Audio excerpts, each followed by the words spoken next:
Krunchy. Stays crunchy. And milk.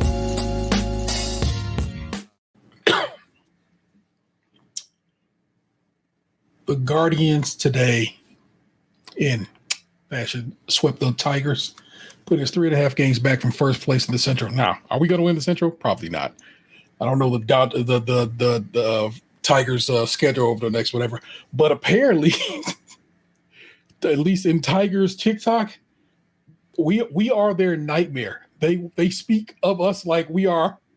I don't know. You pick any team that is our nightmare, and apparently we are that to the Detroit Tigers because we do have a hell of a record against them over the last few seasons, including this year, as we've only lost to them, I believe, once this entire year, and that was back in I think April or earlier in the season. It was like a 5-0 loss to them, but we have beat them every other game we have played them. We have their number, and I love being on the other side of that a little bit.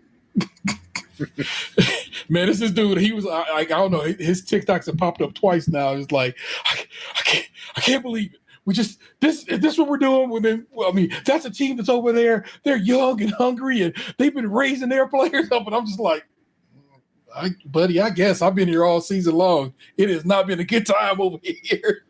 Yeah, like right now they're doing like the cram everything in at the last minute. Like they're like the kid who didn't do the project and the night before he's trying to write the whole paper. That's what the Guardians are doing. And now they're like, oh, you mean we only got 20 games left of the season? Well, fuck, we got to win all of them to make this shit look respectable. So 3.5 games back from first, 2.5 out of the wild card spot. 1.5 right now. Oh, word up. Okay. And so it's possible, not likely, because, don't get it twisted. I'm from Cleveland, and therefore I have it in my head that doesn't happen. That's not how this works. I'm also kind of like Randy Quaid in Major League, where I'm like, all right, yeah, fine. If you make it, you ain't gonna win anyway. Yeah. Hey. But it's baseball. Who fucking knows? They can pull something out their ass. Whatever. Baseball is one of them ones where it's like you'll hear any given Sunday, but that's not really true.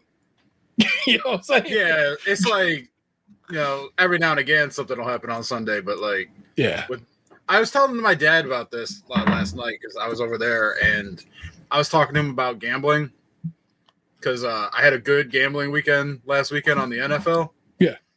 And I told him, I'm like, granted, like a couple things had to go my way, but I'm like, in general, I find that it's easier for me to pick winners in football than it is for me in baseball. And for baseball, it's because there's so much goddamn parity where like the majority of the league finishes around 500, and with pitching matchups and everything, it's like any fucking team could win on like any night.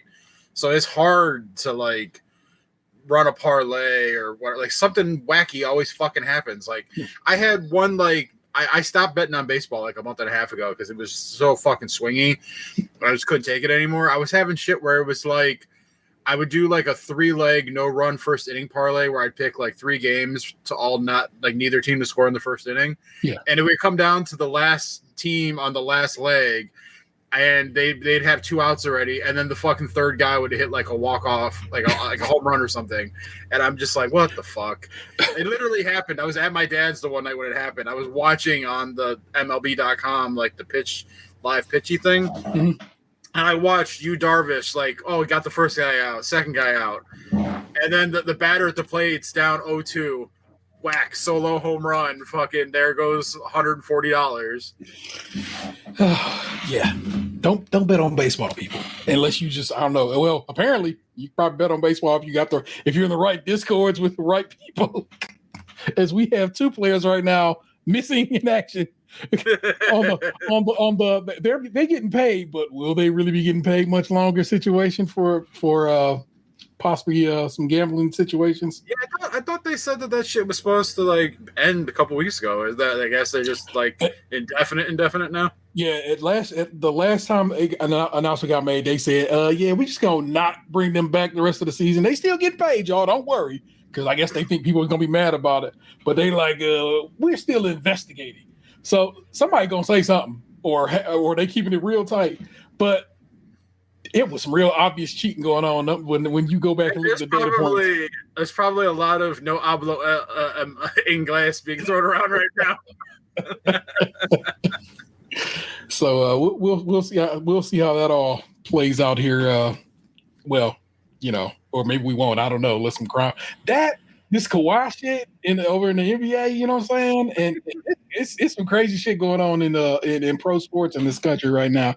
But this is the same shit that goes down in European in soccer all over. You know what I'm saying? It's always things like this going down in soccer, or that is like some wild gambling shit, some wild player trade shit, somebody getting paid a weird way. So it's business. I just assumed that this kind of shit happened all the time in the NBA. Yeah, and that like people just didn't find out about it. Yeah, Pablo Torre's a hell of a fucking investigator, man. Yeah, and it's been interesting seeing him like go back and forth with Mark Cuban on X, and I think that was the first time I ever called it X. That's wild. Ugh, disgusting. I'll be honest, I think all the social media platforms kind of suck these days. Facts. Like I think Threads is kind of trash. I just go on there for like thirst trappy shit sometimes. That's the one I do not use at all. I never log into Blue Sky. Like I've never even looked at a single fucking message on there, or tweet or cloud or whatever the fuck they call it. I don't even know. Skeet. Like SKEET. Motherfuckers like call them bitches from the windows to the wall. Yes, motherfuckers. Not everybody, but enough people do it that I can tell you they're called skeets. Well, that still doesn't make me want to go over there. But I can tell you this: I fucking hate Facebook now. Like I haven't really fucked with Facebook for like the last 5 years. Yeah. But like when I do go on there now, everything that gets shown in my feed is nothing that I actually follow or anyone that I'm even aware existed. Yeah. They show me these random ass posts from these random ass pages that I have no idea who they are. Yeah. And it's just I don't see anything from anyone I actually know. So I'm like, sir, why do I want to come here? You're just showing me random shit. I have no affiliation with these people. Stop it. I got my email the other day, I think maybe today or yesterday. Let's pull this up and I'll tell you as much. Yesterday that the Facebook user privacy settlement has been settled, and I can expect the bread in my I think I got that too. Bread in my bank account in 3 to 4 days. So I'm like, love that for me. Love that. Yeah, I think I got the email that like be on the lookout for your payment email, whatever. Yeah. And I'm like, oh cool. I'm greatly looking forward to my $1.25. I got a decent enough pay from Apple. It's like $30, $35, something like that. So that's one of the better ones I've gotten. I just laugh because I'm just like, with how many fucking data breaches and everything that's going on, it's like I have no fucking delusion the fact that like my personal information is even private. Cool. I got a letter in the mail the other day from I think it was like TransUnion, where they're like, one of our third party things got hacked and some data got leaked on the internet. It wasn't us, it was them, but we just want to let you, like, I'm like, come on, get the fuck out of here. Like, you really wasted the time to send me a paper letter to let me know that it wasn't your fault. That's some covering their asses type shit right there. I swear to God, it was them. I mean, like I said, all my data and all our data got leaked in the Experian leak from a few years back. Every time I log onto a website, the Google security thing is like, hey, you know this password's on the internet, right? And I'm like, yeah, they all are at this point. Fuck it. Like, bruh, I've changed passwords recently and have things come and say, hey, you got to change that again. Turns out that's that the people know about that one too. I'm just like, fuck it, man. I had to change my every layer of PayPal security. Like nothing, everything had to get changed. I had to add a new what's it called? Second whatever. You know what I mean? Two-factor authentication. Two-factor. Yeah, I had to add a new two-factor on that shit as wow, bro. I was like, okay, PayPal. I didn't realize y'all was getting ate up like that, but yeah, there is no privacy in this great nation, y'all. Also, your job is always lying to you when they tell you those surveys are anonymous. They are not. That's why I don't do them. Oh, I do Man. them. I do them, and I just let them know. I fucked up yesterday. So like I you know how at work has been Employee Appreciation Week, and I got invited to one of those like coffee hangouts for a half hour, like over Zoom, like everyone log on and say so we can say hello to each other.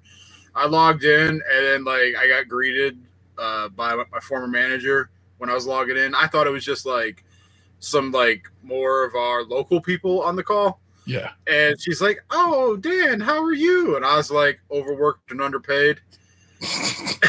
And then I started seeing all the other people on the Zoom like pop onto the active speaker, and they were like upper managers from all these different departments, and I was like, "Ooh." Yeah, but that's an old adage. You'll be fine. You'll be fine. Yeah. Like, you know what it is, lady. Even if Don't I'm not ask me. fine, fuck it. I don't care. Man, it has really got to that part in this discourse, bro. It's like, yeah, I'll be fine one way or the other. I tell you, Yeah, I'll figure it out. Yeah. I hate that. I hate to have to think that way, but that's real as fuck, bro. But that's what's been cracking, y'all, man. It's been a whirlwind of operations as things going down. But I'm going to try and remember this week to tell you our entertainment. I did not do that the last time we recorded, and I have a list that's so long that's like it's going to take up a good chunk of the show. Worry not, we'll get there. Only got you one article this week. That'll be a good time. And you know what it is. You know how we do. So let's get to it. Excuse me. God bless you. Or whomsoever. Or Dan bless you, as it were. I told people today that function that I went to that I am technically now a reverend. Yeah, nice. They were like, "What?" I was like, "Yep, I'm a man of the cloth." Any particular cloth? I'd like to think you're more of a velvet man. Real pimpish. I feel like I'd be like satin. I'll allow for it. Nice little bonnet. Keep everything right. Keep the sun off my dome. I mean, I got to be like the pioneer of this shit, you know. I was popping that crystal when y'all niggas thought it was beer and shit, you know. Wearing that platinum shit when y'all niggas thought it was, when y'all chicks thought it was silver and shit. I got to be the pioneer of this shit, man. Bottom line, I know you how. I'm gonna show you how to do it. Yo, I spit that other shit. That's some nice motherfucker shit. That Fed time, follow me around. Deep cover shit, nigga. Your beer money. I'm all your money. I'm popping. You ain't got to counter this all their money. I never change money because niggas got strange money. Knocked up, marked up, fucked up in the game money. I got bail money. Double XL money. You got flash now, but time will reveal money. I spit the hottest shit. You need it, I got it shit. That down south Master P, bout it shit. I got blood money. Straight up thug money. That brown paper bag under your mattress, drug money. You got show dough, little to no dough. Sell a bunch of records, but you still owe dough. I got 996 plus FOMO. You crazy? You fugazi. I'm loco with dough, papo. Imaginary playmates. Hey, welcome to it. Stay Trench and Milk. It's episode 584. And yeah, we'll do what we can to stabilize the channel bed. I'm your host, Sarah 13. That's your host, the Right Reverend Lunchbox 2099. Hola. And we back in this beast again. Bruh, I recorded KP this week. And it had been a while since we recorded. Then the last time we recorded here. I was all bro, everything about it was like, what is going on? How do I do this? It was bad news. And then that show gets a decent little active chat. And so the chat's going, and I'm like, this is too much. So Nick was like, I'm going to hold the chat down. You keep the show held down. And then the chat started getting spoilery. So Nick was like, I had to let the chat go. So I'm like, all right, fine. So it was a bit of chaos this week over on KP for your mans. I'll get better, or I might have to bring somebody in to monitor the chat because I can't do both. I'm happy to hear you guys have that active of a presence stuff. It's new to me, baby. Like, it hadn't been that way before. We've usually had a couple people who will be like, hey guys, I love Nick Jew, because they love Nick Jew from her old podcast. And that was always dope. Just you show love and keep it moving. But now it was kind of burning this week, which is good. Yeah, good to see. It was good to have, man. So Everybody loved you on KP. If you didn't know, Boxer's on the first episode we did of this new season of Bake Off, and he did a great job. And I like having him on the show. And everyone who has listened, who knows you and knows of what you do, is like, oh man, it's a good time. So respect due. Good job, sir. I tried to honor your product, keep it clean, provide some insight. I actually watched the material, so glad I could be of service. You know, I had to edit the dog shit out of that episode because at some point I told the listeners, the SMD. So I was like, yeah, I can't have that on this show. We had a pretty decent chunk of football talk on that because we was watching football the whole day that day, y'all, as we were recording. So I was like, yeah, that's probably not gonna fly either. Let me go ahead and clip that out. So that one had some effort. This week the show, it's already done. I actually already edited. It's uploaded, and it'll premiere at midnight tonight, and it'll be up for you. And it's video this week. We had Adela Mo from who was one of the runner-ups of this year's Great American Baking Show on again. She was the first person who, when I said, "Hey, Bake Off's coming back," who's trying to get down, she was the first one to say, "I'm in." So I was like, super dope to have Adela back. Super sweet lady. And it was just good to have her.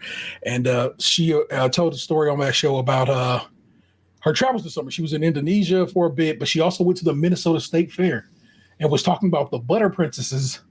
And actually managed to find video that I could use and edit into that show. So it's a fun. I know people like to watch that one live, but the edited version of that show, I think I put some real effort and quality into. So I hope you actually watch the edited version of that comes out on Fridays.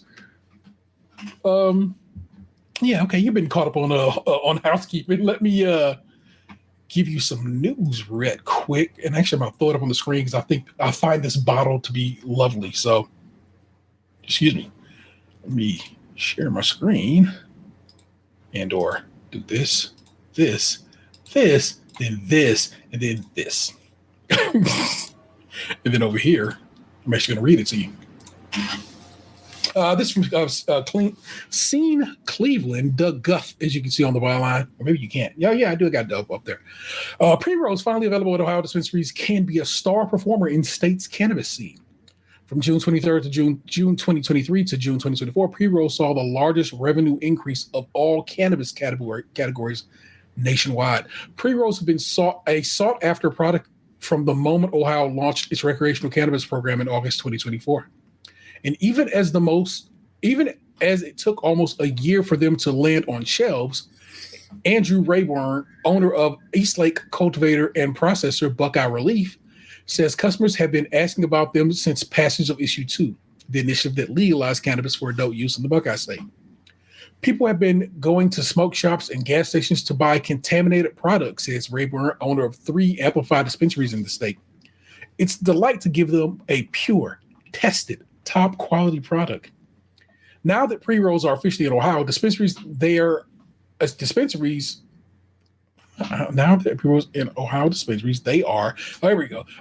to be a top seller for years to come.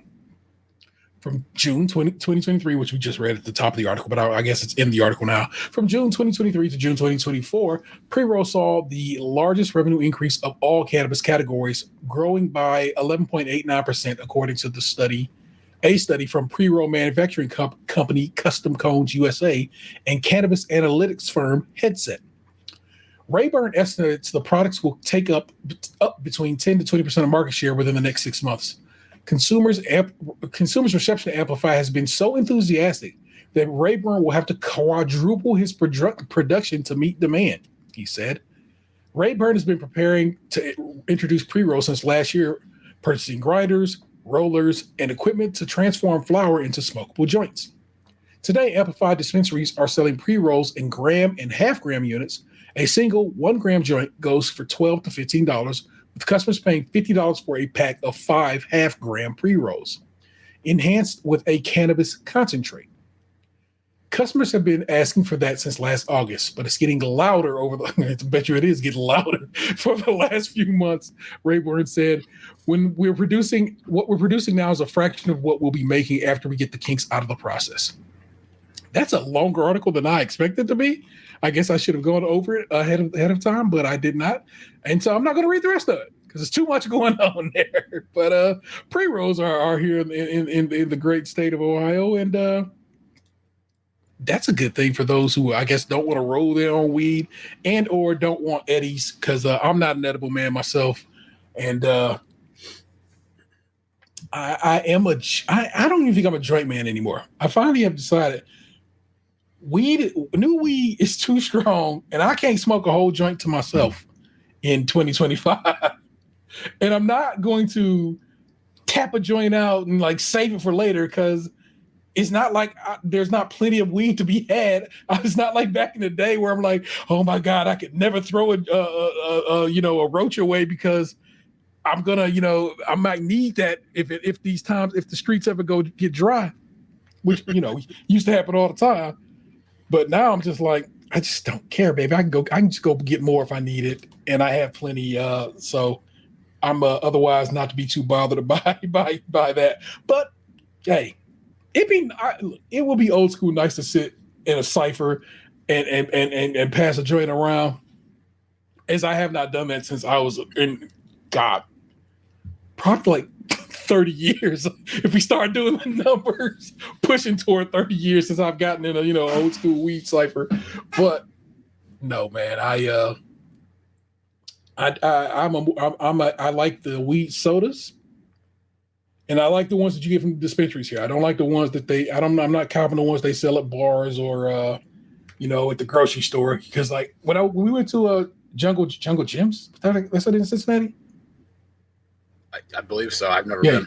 Okay. They had a whole section of cannabis infused sodas, but I know they're all doing that Delta 8 shit. You know what I'm saying? So, because that's what's legal. And so I'm like, you ain't just selling me dispensary grade beverages like I would go get at my local dispensaries.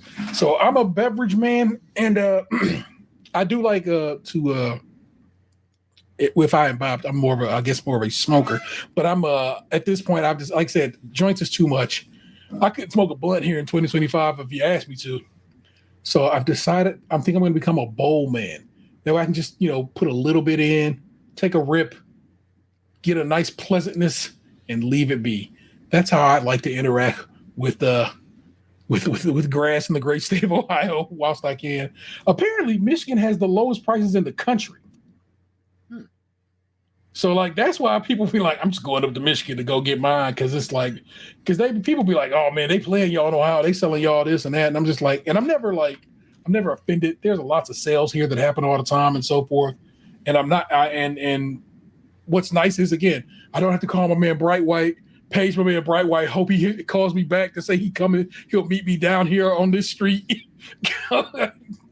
Yeah, even though like it's legal in Ohio, I still know people that drive to Michigan because of the prices. Yeah, I don't have to. I don't need that much weed in my life that I have to be concerned that the cost is. Well, they do. fair. And I guess that's good for them. But yeah, it's a 90-minute, it's 90 or a minute or so drive, right? You know what I'm saying? It's nothing too terrible what you get to get across the border from here. So I get why you do it. It's just a fun little road trip, but I don't know.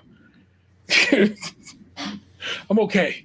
There's like multiple dispensaries around me in the general. I'm in a triangle of dispensaries, in fact. So, and there's just more coming. They're making that. It might be done, but I hadn't been over there in a hot second. That what used to be was that coconuts? Yeah, it's already open. Yeah, that's a Rise now. So that's a fun. I literally just drove past there like a couple nights ago. Okay, that's fun. That what was once a record store being now a weed dispensary just makes kind of sense. And actually, on the other side of that building is a record store. So that all kind of works itself out. And there's a head shop right over there. So if you needed any kind of glass or any kind of products that you need to imbibe your freshly purchased marijuana, you got a spot to go get it at, literally on the backside of that same building. It's lovely, man. I don't know, man. Ohio. Ohio be wilding in a lot of ways, y'all. But right now, let's assume we stick to it. When it comes to weed, we ain't so bad, bro. Like I said again, I know people are like, it's so much cheaper in Michigan, but yeah, it turns out the math is math, and there it's the cheapest weed in the country, which probably means it's the cheapest weed in the world, because not everybody's legal everywhere. So it's only kind of legal in Amsterdam. It's not. It's decriminalized. That's what it is. So that makes Michigan real specific, and they have a ton of product too, because that's just how they move. But Michigan weed ain't as dank as Ohio weed, because our weed, the way our law is written, we have some very strong weed. So I'm just saying it might cost you a little more, but it's gonna get you way ripped. So respect due to Ohio's bud and the farmers that grow it here in the Buckeye State. But that was your little news story for the week. I thought that was a fun one. It's a little longer. It'll be in your show notes if you want to read the rest of it. Like I said, only reason I wanted to show it to you guys on the screen is I like the way this pre-roll package looks. It's just a jar with some weed in it, but it's got the Buckeye State and the astronaut on it. I love that for us, as we have a large NASA contingent currently, at least until we don't. And I dig that. But Box, you know what it is, sir. We hand the reins of this program over to you, and to do that, I have to click this button. I hope it's like the Wonder Years where like you got me like playing in the front yard by a white picket fence, and then like me looking lovingly into like my crush's eyes as I kiss for the first time, and then all of a sudden I'm getting on a boat to war.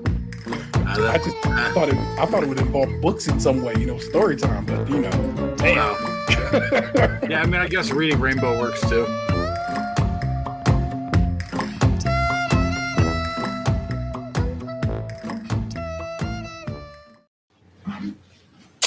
Man, I love that. That was weird. I didn't get the audio on that. Oh, I'm just gonna blame your whole operation for our troubles tonight. Then that's it. It's your fault. Yeah. But what's the good word, sir? So, I went to a coin show for the first time with my dad last Saturday. Cool. And it kind of was what I expected. A lot of middle-aged to old white people. Mm-hmm. A couple random young white people. Okay. Any people of color at all? No. Did it seem like everyone there probably had a gun on them or in their vehicle? Yeah. Like one of the guys kind of did the old casual I'm a white guy, so I'm gonna look around before I say something racist to you. Yeah. And I was just like, God damn, man, we haven't even made it down the first road yet. Any red hats? No, but I did see Trump dollars. If you would be so kind. As to describe the Trump dollars? I need to know what the fuck that is, sir. They were like fake Trump, like it was like there was blue on it. I don't know, like a caricature of Trump. Like it was I don't know, like it. I didn't like stop to like inspect them. I just saw them and I kept walking. Like the thing is, like with my dad has a hard time moving around. He gets like sciatic pain and he can barely like stand for long periods of time. So like the only times we really stopped was when my dad wanted to look at something. My dad bought like four things. And then we got like halfway through, we got all the way down to the second row. Like it was in a gymnasium of a church. Okay. And it was like you come in and there's the first row set up with tables on both sides, and then it wraps around, and then there's a middle row with tables on both sides, and then it wraps back around to a third row that had tables on both sides. We got there about 3 hours after it already started. And so like the crowd wasn't as big as it was apparently earlier in the like the one in the third row where his fist is up in the air. It kind of reminded me of that. 1, 2, 3. Fist is right there. Yeah, you skipped over. It's 2 to the left of where you are, right there. Oh. It kind of reminded me of that right there. Yeah.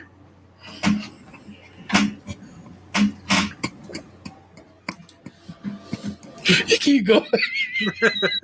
Oh, Jesus Christ.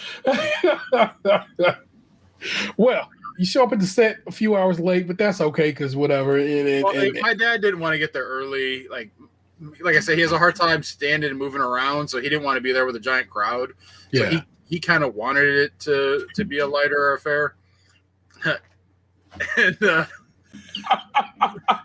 I bet you it was. and I didn't know what to expect because like this is like a local coin show. Apparently, they do like the second Saturday every month at this place. Okay. And this whole thing is new to me. I'd never been to one before. And so like when we pulled in the parking lot was like kind of packed. I was like, oh shit, it's popping in here. And when we walk in, there's like a cop posted up in a cop car like right outside the door, so they had security. Yeah. And we walk in, it's like two older like white women talking at the front counter. And the white part is currently baked in. You'll never have to say it again for this whole rest of this conversation. That's fair. That's fair. There was two older women standing there, like almost like running the information desk or whatever with all the flyers and everything. And she's like, "Oh, we could take your information and add you to our mailing list because like we told her we'd never been there before. So like my dad was asking if there was like a cover charge or anything like that. Okay. And so like he wrote his name. She handed him like a piece of paper and he wrote his name down with his email or whatever. And then she like took it back and I'm like, I'll give you my info too. He and I don't share the same email address. So like I literally said it too. I was like, like we're not together. Like we are independent men. Just because I came from his seed doesn't mean he controls my life. So I put my info down because she said that like sometimes there's like scheduling conflicts with the church where they can't get the gym that month, so they don't do the show or whatever. Okay. But she says they send it out like a warning in like their mailing list or whatever. So, I'm going to Atlanta in a couple days. So like this is actually the last SKiM that I'm recording in my 30s. Yes. The next time you hear from me, I will be officially 40 years old. So I'm a little tight with the pocket right now because like I have to I'm off work tomorrow. I've lost the day after this recording because I have to go put new tires on my car, which is quite a chunk of change. Yeah. And then next Thursday I will be leaving to drive to Atlanta, Georgia, and I'll be gone Thursday, Friday, Saturday, Sunday, drive home Monday. Okay. So, I want to have like some extra spending money for the trip. Definitely stopping at Buc-ee's on the way down and on the way back. Like that's a non-negotiable. But I also kind of like, I wanted to buy something while I was down there because I'm going to like MagicCon and I was hoping to like buy something kind of pricey down there. Okay. Which honestly, right where I'm at right now is not a good idea, but I'm probably going to figure out a way to make it happen anyway. Yeah. And I'll just deal with whatever the consequences are after the fact. Because I'm the type of person that like, even though like I have money in various avenues, I don't like touching it. I like acting like it doesn't exist. Yeah. So it's like theoretically I can move some shit around and make something happen if I really want to. I just a lot of times, like I said, I'm extra cautious, but it's my 40th birthday, so fuck it. Maybe I'll check out the landscape, see what my options are, and if I make that decision, I'll make it work in the moment. Nice. But so yeah, like we walked around the coin show, and my dad like bought some old coin off somebody at a booth for like he talked him down to like $25. This is what I picked up from my dad watching him work.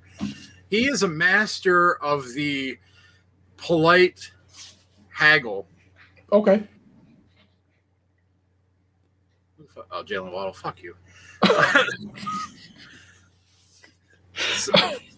Sorry, I have Tyreek Hill on my fantasy team. I also bet on the Bills money line in my parlay, so this was double infuriating.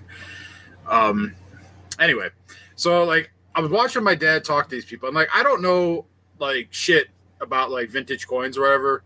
Like I've been learning about gold and silver, and I've started to learn about various bullion coins, but like I don't know a ton of shit about like old war nickels and old half dollars. And as we're walking into the coin show, my dad explained to me what the term pre 33 gold meant. Like, so it's like, I'm like, now that once he explained it, I was like, oh, okay, I understand. I've heard about that.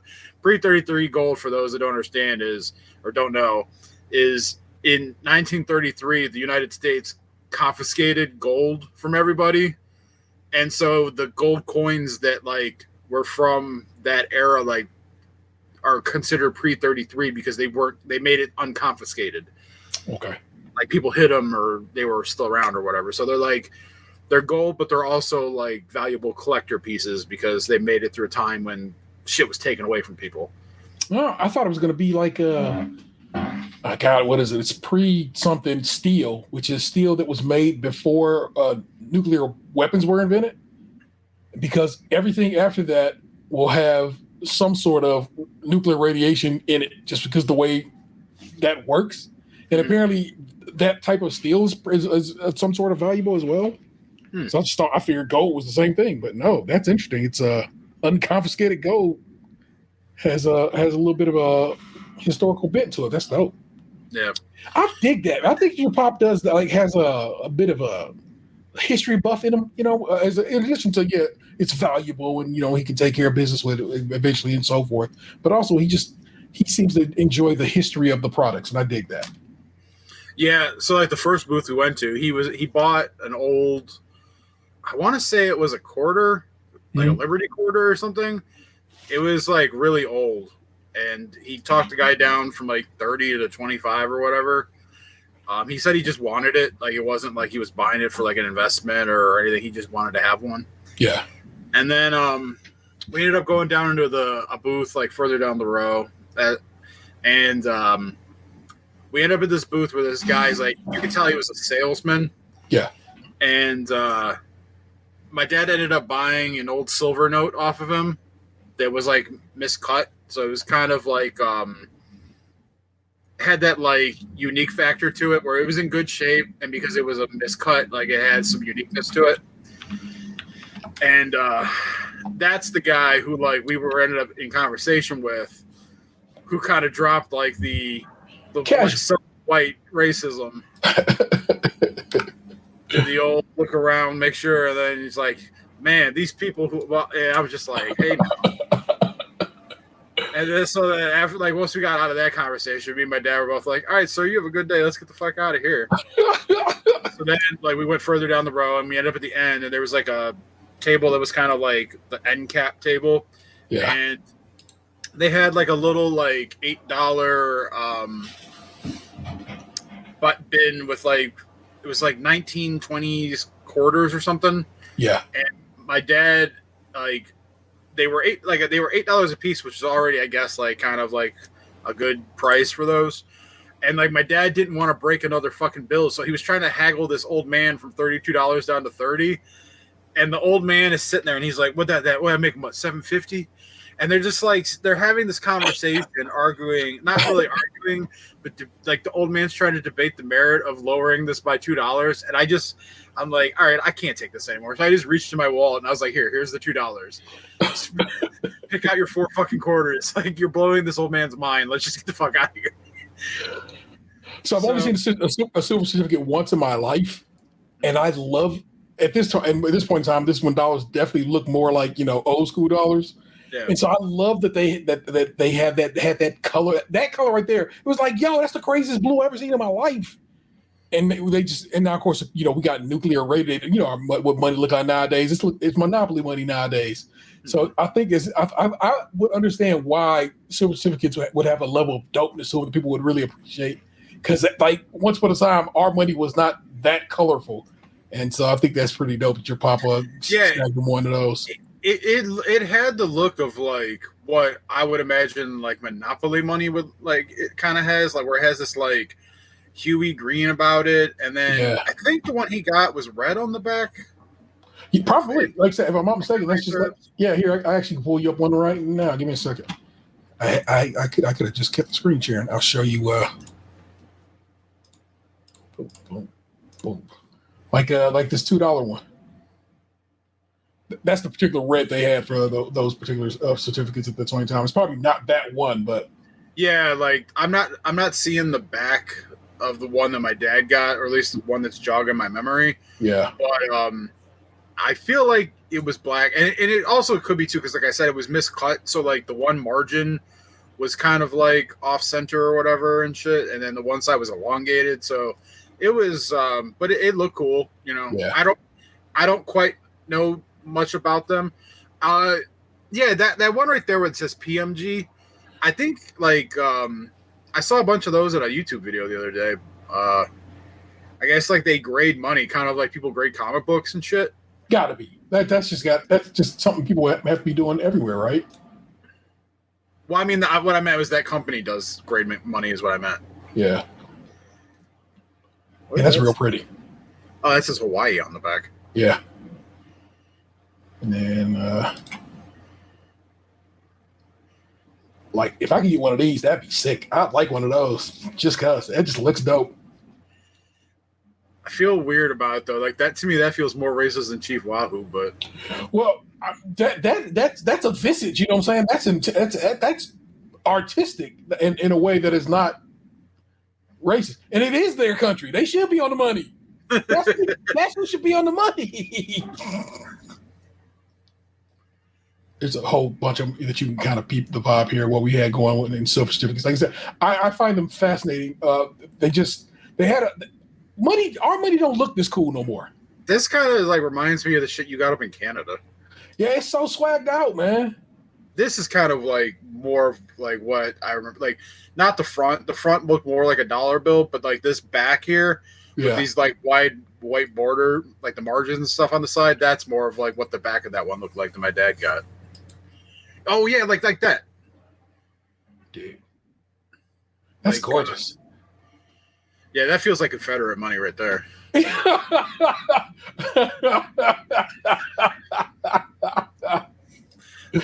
Oh my god! Look at this dude!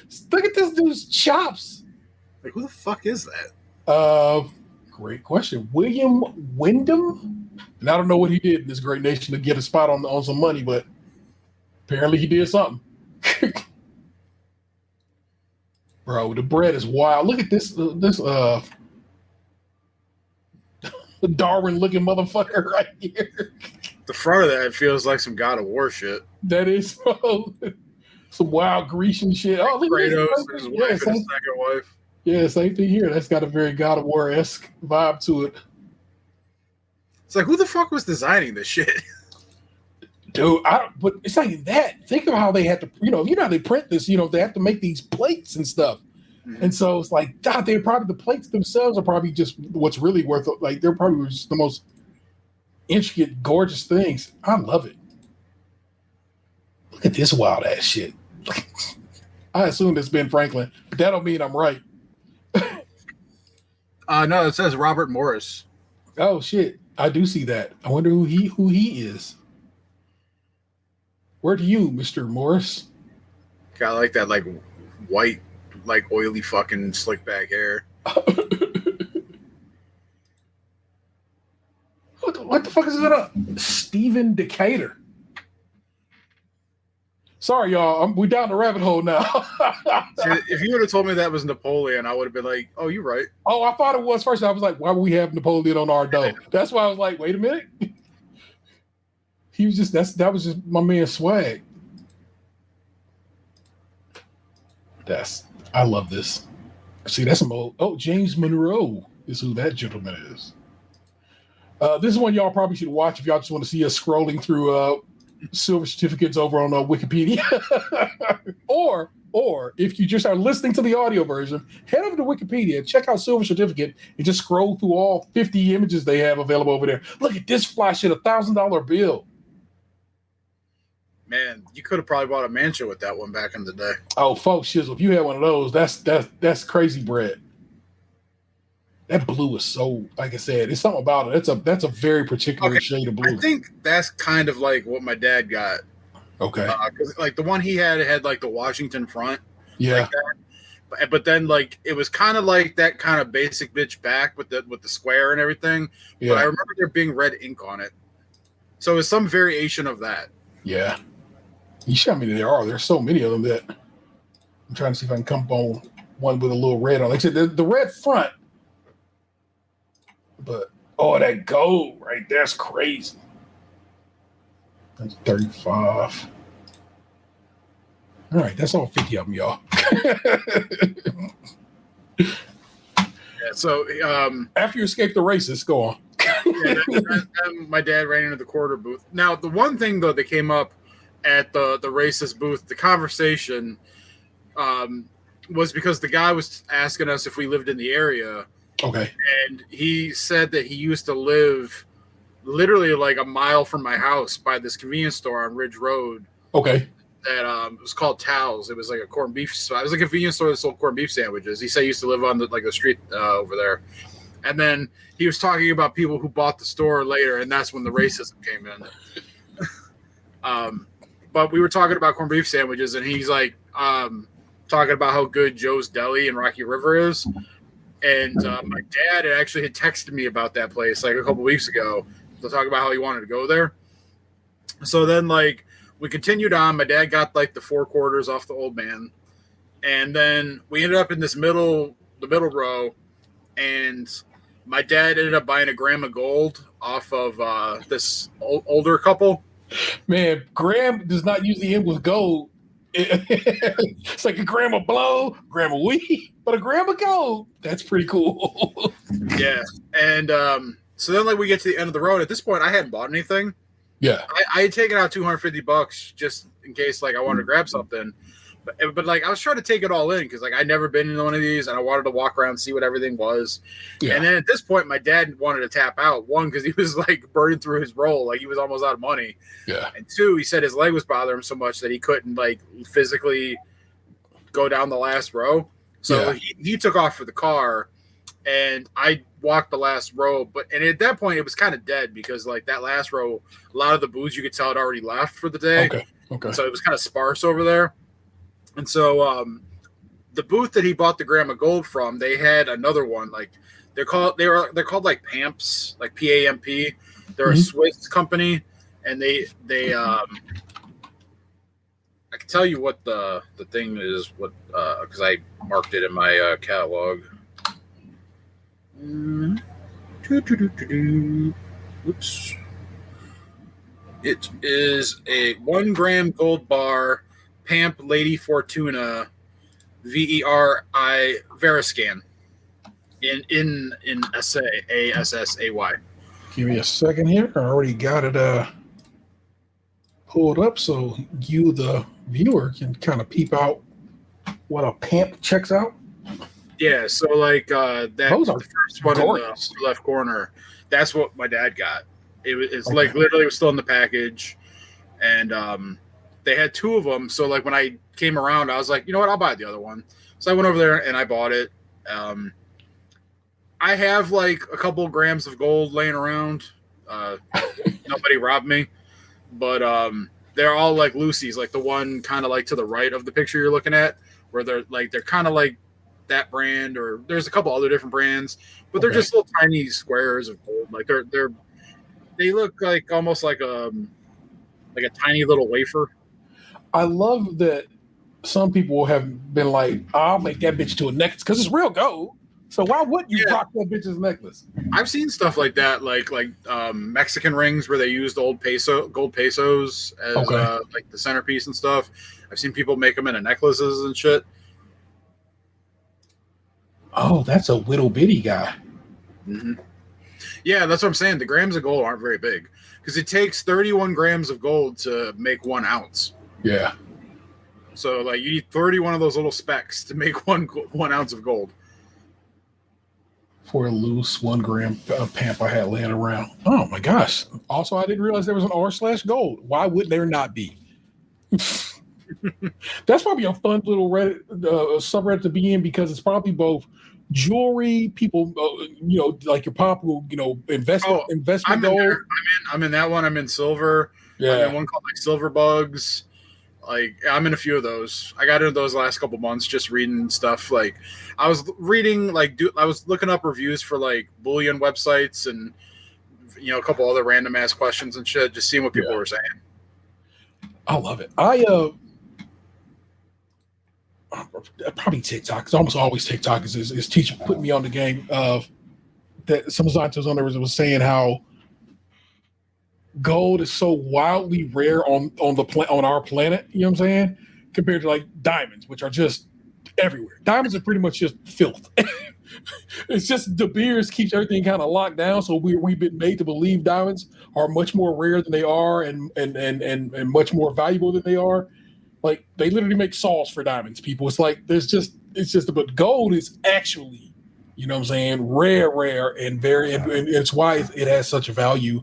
And it's just dope. I love the way it looks. It's beautiful, man.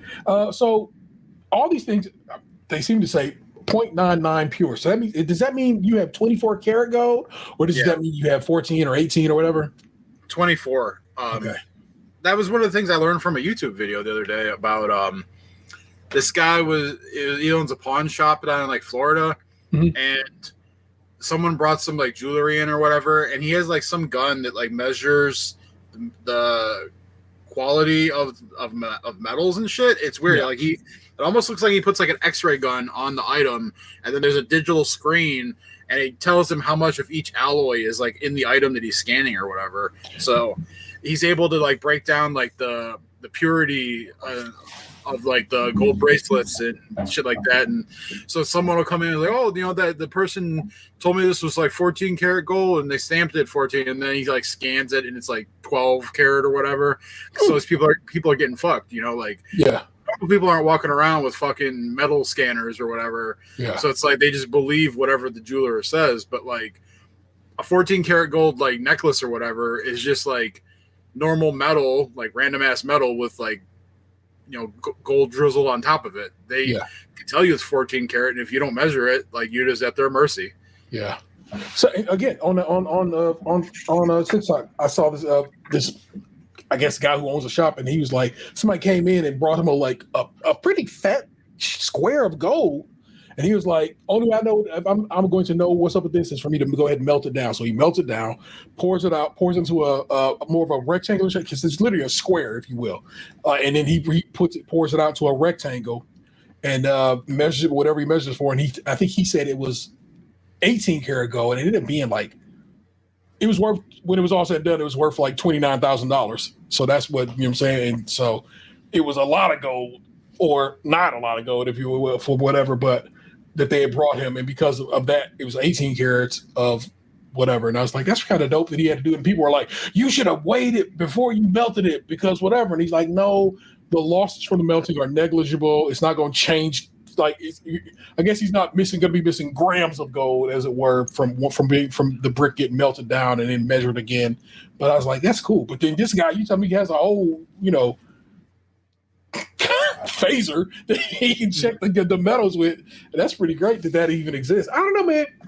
This is one of those things I find very fascinating that your father, and now slowly but surely you have gotten into, because it's just neat. I'm one of those guys. I like, history and things like of that nature, and precious metals, of this ilk. Gold and platinum, silver, those kind of things are pretty neat to me, Mm-hmm. So gold is what is it, like 3 grams of $3,000 an ounce or something like that, whatever it is right now. How much is gold going? It's pushing 4.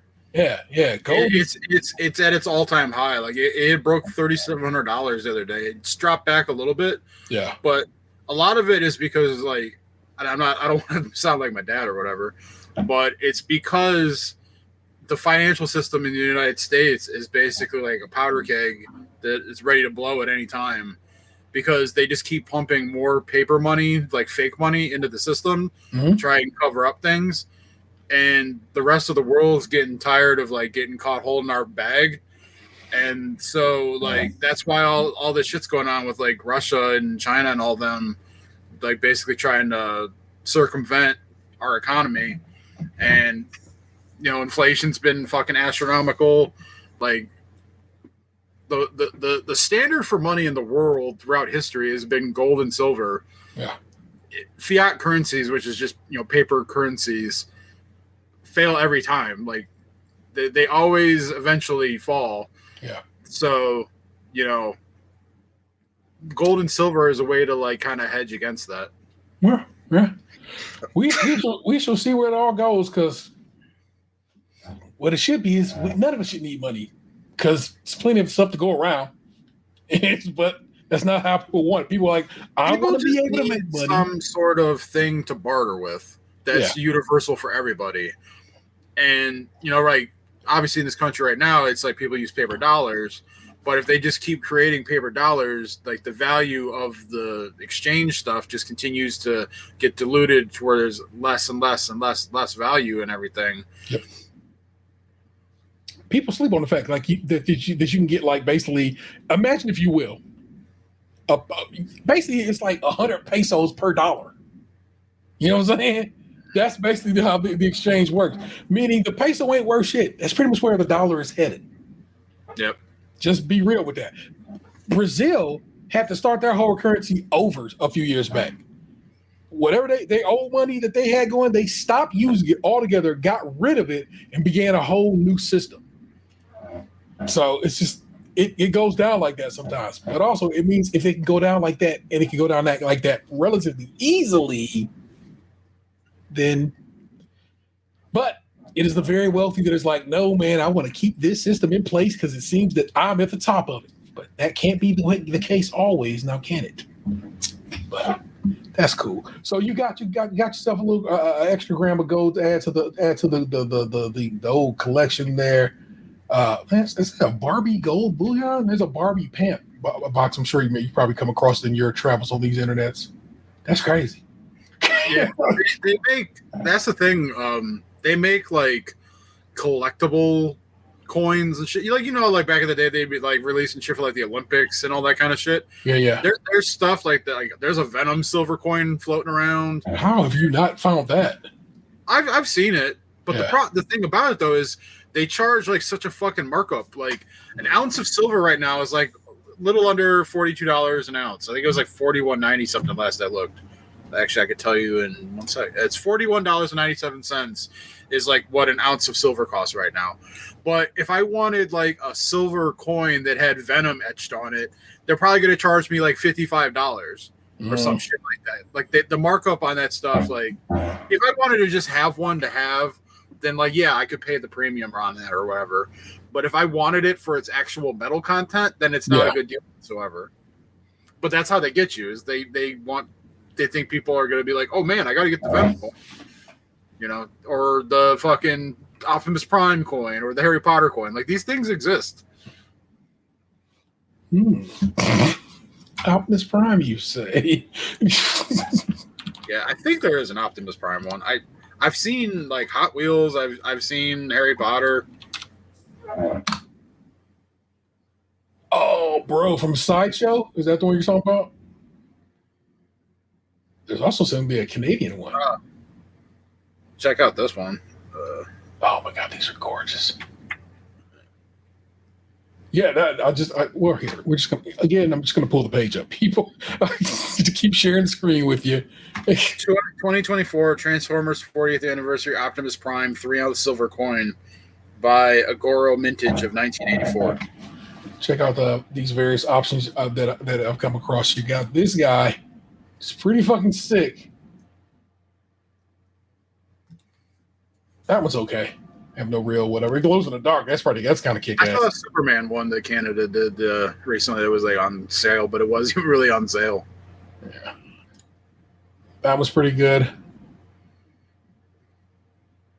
That's I don't know what Mew is. I don't understand that. You know, a lot of nations on this planet, y'all. I'm sorry. But yeah, this that 84 one is really gorgeous. That's actually some.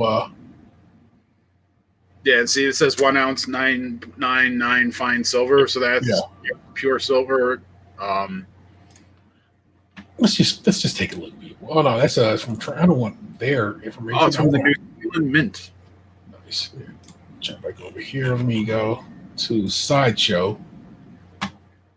Once again, it's from the New Zealand Mint, but let's see if these are individuals actually selling this bad boy. Sold out. $100. $100. And So, that is like I that's said, that the actual twice as much. content of that coin is like, we'll say $42. Yeah, Because they slapped Optimus Prime on that bitch and put it in a fancy box. They want $100. that's crazy. Fair enough. Look Limited what edition, 3,000 minted. you just learned, people. I collect records. So other people collect fine Optimus Prime based 1 ounce coins. So you have options here, people. You have options. So, oh my gosh. So, to finish up this story, so when we were approaching the end of that second row where my dad was tapping out, Yeah. he turns to me and he goes, "You hungry?" And I'm like, "You want to go to Joe's Deli, don't you?" He's like, "Well, if you want to, I'd go." And I'm like, "Yes, we can go to Joe's Deli. I will drive you there." So, I drove my dad to Joe's Deli. I'd never been there before myself. I don't appreciate it. You don't like it? Is like some racist thing going on there or something that I'm unaware of? Yes, but that's not why I don't like it. Went there one time. Me and Vanessa went there, and once upon a time, it didn't used to be that big corner. It used to be way smaller. It was. I did like the location, like nice views and everything. Yeah. So right there, where it takes up that full corner of Hilliard there, and what is that? Wager? No. What is the name of that street? I know it starts with a W, but I can't tell you what it is. Anyway, yeah, right there in that corner, right there. So me and Vanessa went in there at some point, and they had, as described on the menu, maybe we just misread the menu, but both of us misread the menu would be weird, right? One of us, possible. Both of us, I don't know. Basically, they describe a Thanksgiving sandwich, which made me think, that episode of Friends where, I'm saying, the like Ross has the Thanksgiving sandwich that Monica hooks him up with. And I was like, yo, that's going to be fire. Let me get that. Turns out it's just an open face sandwich. They literally threw all the toppings on top of a slice of bread. I'm like, bitch, just put me another piece of bread on that motherfucking sandwich. Don't give me this open face bullshit. And it's just like I said, I don't know. I feel like both of us misreading it seems quite possible, bloody likely, in fact. But it just seems like one of us should have picked up on the fact that it was open face, and I don't think it was clarified enough in their menu at the point in time. As for their racism, they're just Trumpers, and I don't know if they're racist, but you kind of. But we allow for it. But I'm glad you went. What'd you get? I got their Reuben, and then my dad got their pastrami. Okay. I ate half my sandwich, my dad ate half of his, and then he proposed to swap. And I was like, all right, well, yeah, since we've never been here before, I'll swap. So we swapped the second half of each of our sandwiches to each other. Yeah. And it was good, but I liked mine better. Yeah. And then when we left there, my dad wanted to drive back through the metro parks. Oh, yeah. So I just freestyled through the Rocky River Reserve and eventually took him home. And then he's like, oh, are you coming in? I'm like, no, I'm going home. And I went home and I took a nap, and then I played Call of Duty. That's what's up. Well, there you go, people. That was your story time with Lunchbox. A great story. I love it, man. I love hearing stories from. It's why he has a segment called Story Time with Lunchbox. I love hearing him regale us with tales from his life because it's always a good time to be had, y'all. What's funny too is I wasn't even sure what I was going to talk about until we were halfway through the news. I love that. I love that even more, which basically means my man is an improvisational genius. You should be doing improv somewhere on somebody's team, cracking fun jokes. Shit. Problem is, it would be good until I said something inadvertently bad, and then that my career went down the shitter after that. It's just not in you. Because it's like I'd spend too much time trying to chase the laugh. Fact. That's what it would be. Chasing the laugh. So that's exactly what this show's always been. Let me hit you with a little tea time. I'll give you a little couple of some info about some tales from my tale. So here we go.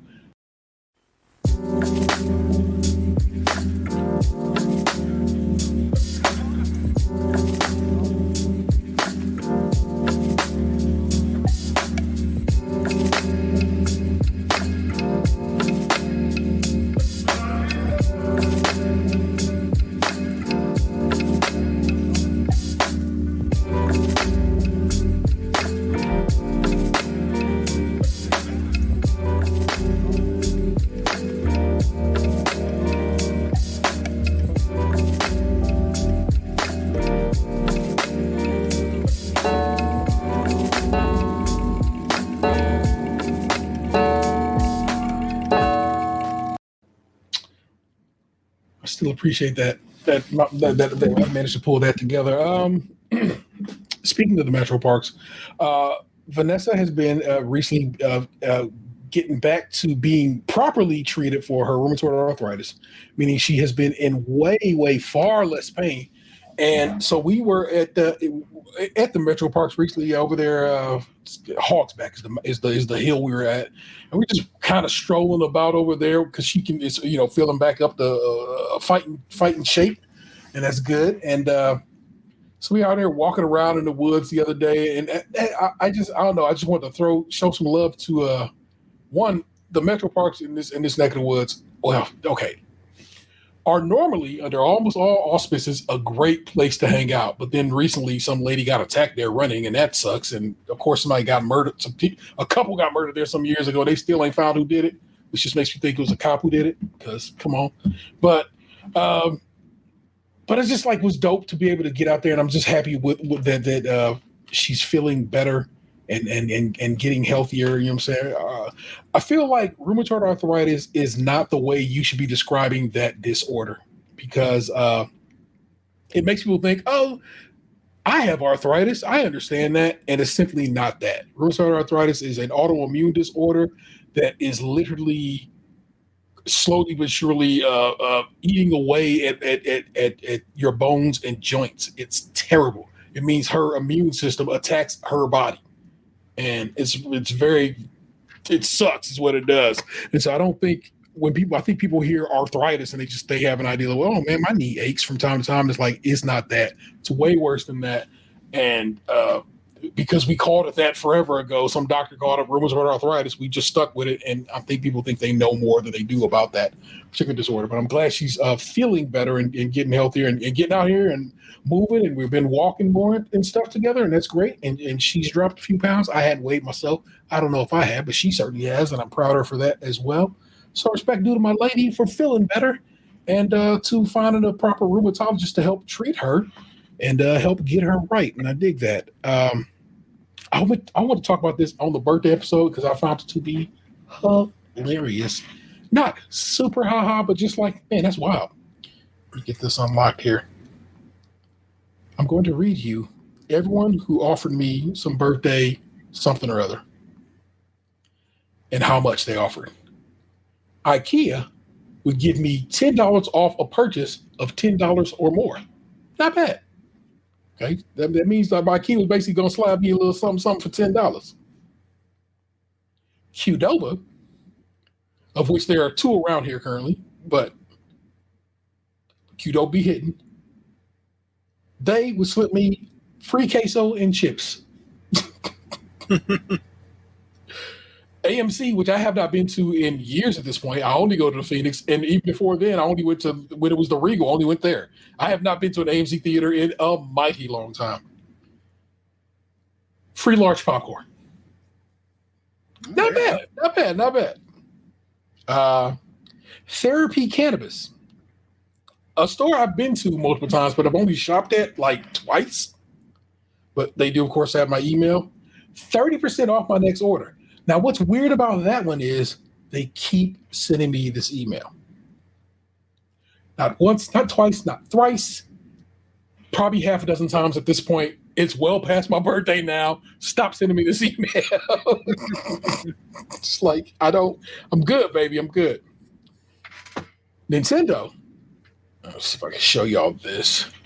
Sent me a pretty sweet little happy birthday card kind of deal. But also, they gave me 300 My Nintendo Platinum points. Mind you, you can use that for collectibles, digital collectibles, but also physical collectibles. So that's pretty decent. They also gave me a 15% coupon off of merchandise. See, I was hoping it was for games. It is not. It's for merch. But 15% off is pretty good. That's taxes and then some. So I'm with that. So respect due to them for that. Nintendo Japan sent to a different account because I have a Japanese account on my Switch. Also sent me a sweet little birthday card. Theirs was way cooler. No disrespect Nintendo America. I'm just saying. Therapy Cannabis. I'm telling you, man, I've been trying to keep them just because like it's hilarious. They keep sending me just these emails. But so Vanessa and her sister have gotten hip to signed up. Their birthdays is both in January, so they sign up, which is about for everybody. And then they just go and they make the rounds. They go everywhere. Red Robin used to. I don't know if they still do. You get a full burger. All you had to do is, I think you had to either buy the fries or buy the soda or something like that. But you get a full whatever burger you want. That's you got that for free in Red Robin at your birthday. And then where else were they hitting up? I don't know. There's a lot of people. My point being, sign up for the birthday thing. You're gonna find you some deals or something that makes you say that's worth me getting a. Krispy Kreme used to give you a whole dozen donuts on your birthday. I don't believe they do anymore. I think it's down to like 3, and it might be down to 1. But for once upon a time, you could have got a whole dozen glaze just because your parents fucked at one point, and or whatever happened to bring you precedence of this life. So I think that's pretty wild. I don't know. That's just fun.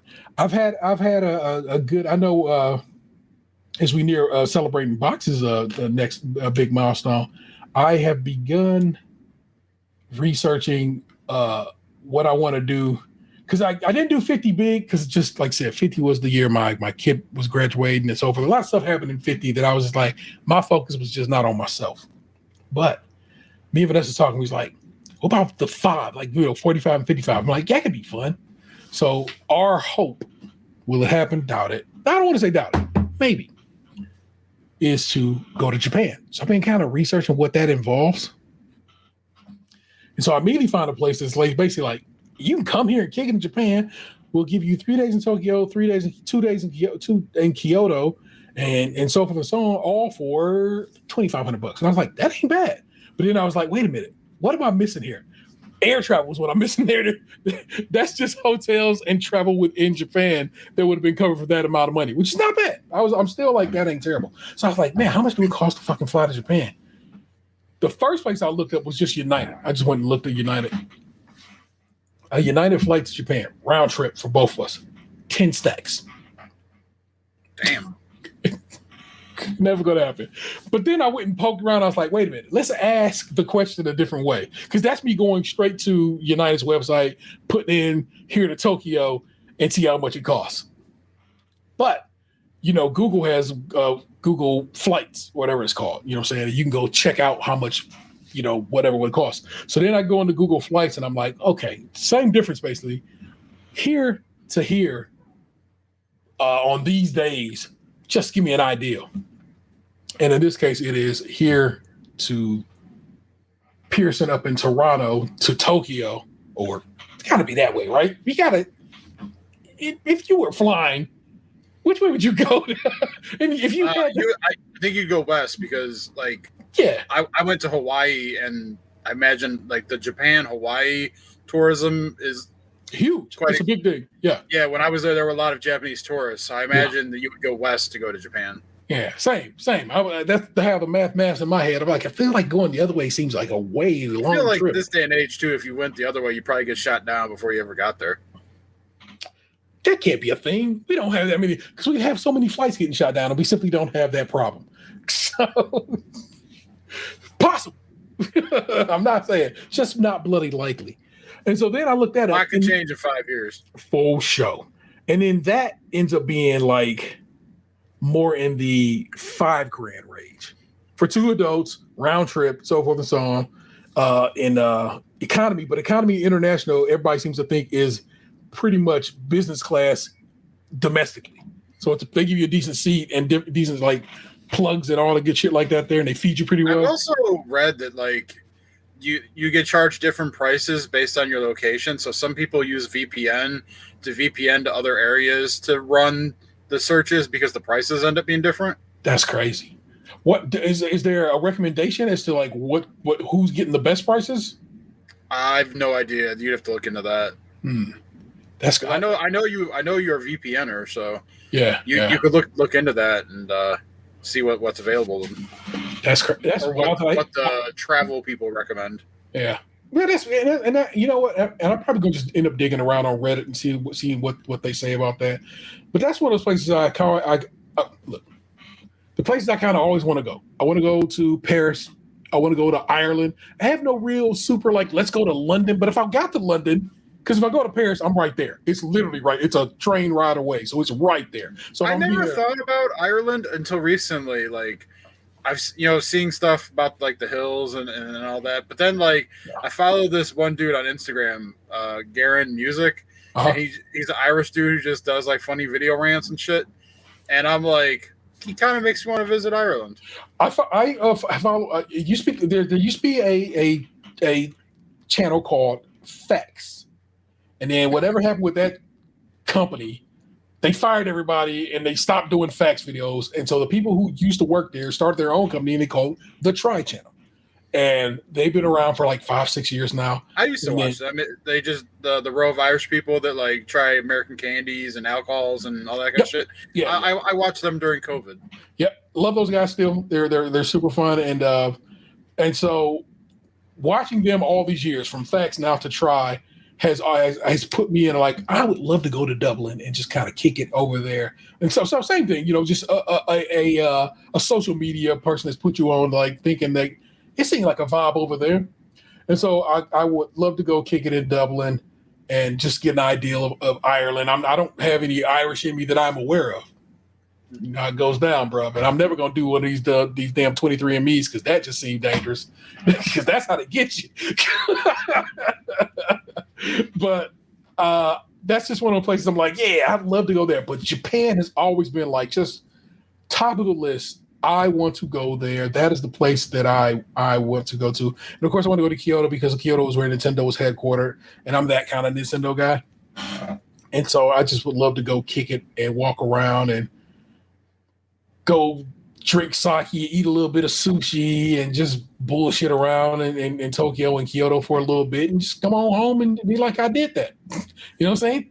Tick it off the list. So that's kind of what that is. And so we have been talking about it since like God, early in our time together as a couple. We were talking about how Japan would be a dope visit because I don't know, it's just we're gamers and anime and manga dorks, and so we think that of course looks all fucking cool and shit, even though it might, who knows. Although everybody seems to say black folk get wild love in Japan, so that's kind of cool.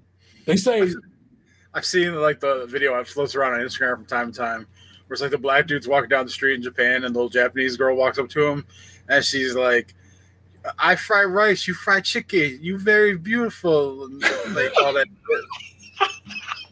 That's why. Yeah, he's like, that's kind of racist. I don't know if it's racist. But she's just trying to flirt with him, you know? Yeah. I don't think that's actually racism. You know it. He might have felt a little off about it, but I don't think that was racist. Because especially in that situation, and because we have a storied history of course, basically taking over Japan, or at least a good chunk of it after World War II. And a lot of black GIs did bring their mama's chicken recipes over there. It's how Korean fried chicken became a thing after the Korean War. So I found it. I like chocolate. I did see that one. Yeah. You say this because I'm black? Yeah. Me rice, your chicken. Perfect. I like chocolate. I like chocolate. love that for everybody involved. I like that. I like that she had that in her. Was like, hold on. Let me go approach this dude. Let me slide up on him. What I am told is where you should avoid as a black person is Italy. Apparently, they're just wildly racist, and you do not want to go bang with them, which is crazy to me because, well, you know what? The Vatican is its own thing. It is its own nation. Clips just performed at the Vatican, first hip hop rap group to ever do that. It's in St. Peter's Basilica, or you know what I'm saying. So it's crazy that can go down like that. And I'm like, man, that's. But also, like I said, people regularly all across social media is like, do not go to Italy. They are shitty. But also, I have no desire to go to Italy because it was never on the list. Maybe Greece. Maybe. Let me tell you, man. I was watching a TikTok today, and I sent it to the TikTok group that I know you rarely check it, but it's there. And somebody was at Steve's Gyros at the West Side Market, and I was like, I might have to buy me one of them motherfuckers. You know your mans don't eat red meat, but that bitch look good as fuck, bro. Steve's is classic. Everybody knows that's where you go to go get you a gyro in this city. Just is. People know that. It's the line is always wrapped around the stand. Has been for years. It's up to $17.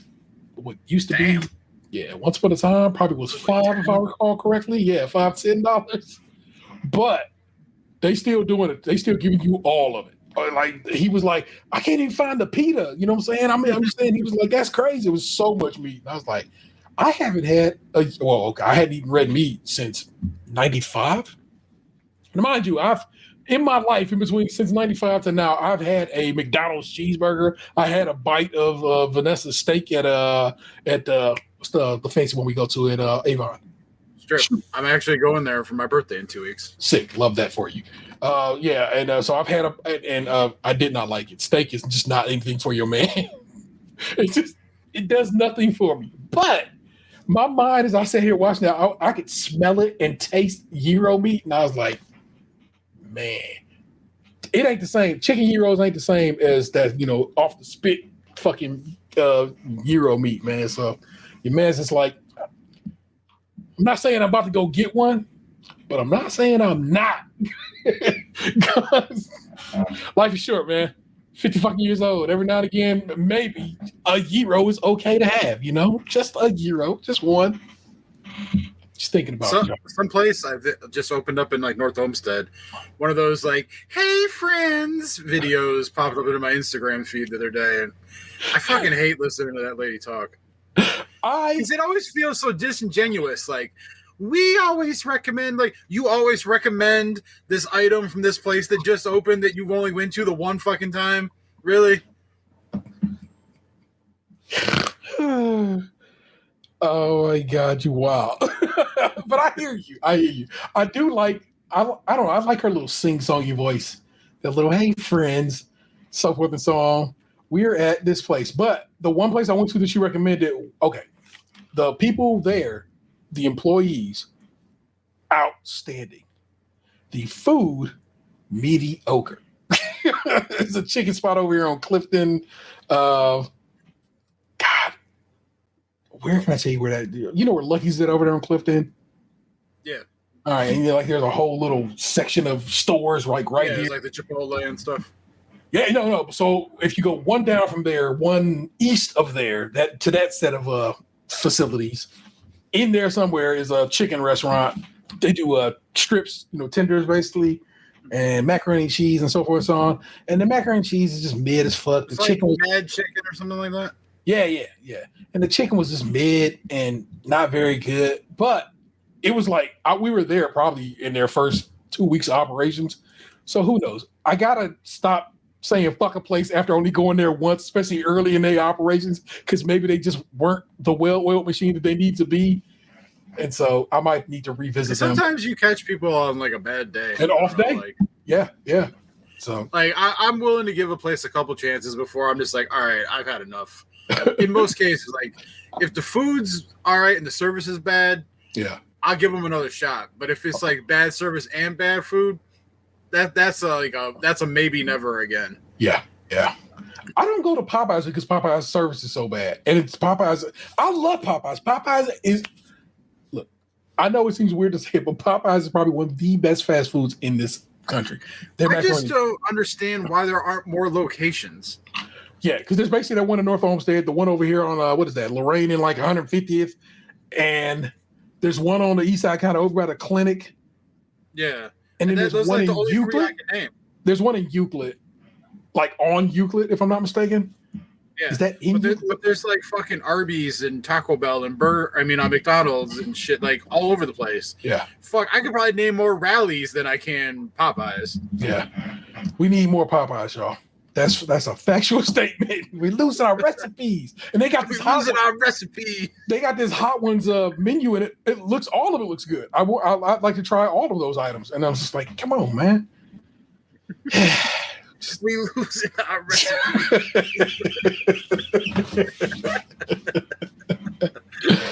Oh my gosh! But Let's see. I think we've gone. Have we checked down all that needs to be checked down? I think so. I'm saying that's your tea time this week. I hope you enjoyed it. I will hopefully have another tale to tell you. I don't even know if we're recording next week. Like I said, Box won't even be here. If I'm recording next week, it means I'm going to have to do it with a guest, and we'll see what I can do. I am able to pull guests out of my hat at this point, so it's possible. But each week we attempt to head on over to the mean streets of Reddit, dig down deeper to the subreddit. Am I the asshole? And we decide if somebody is or is not the asshole. I have a selection for you this week, and we're going to enjoy them here shortly. But let's do this first.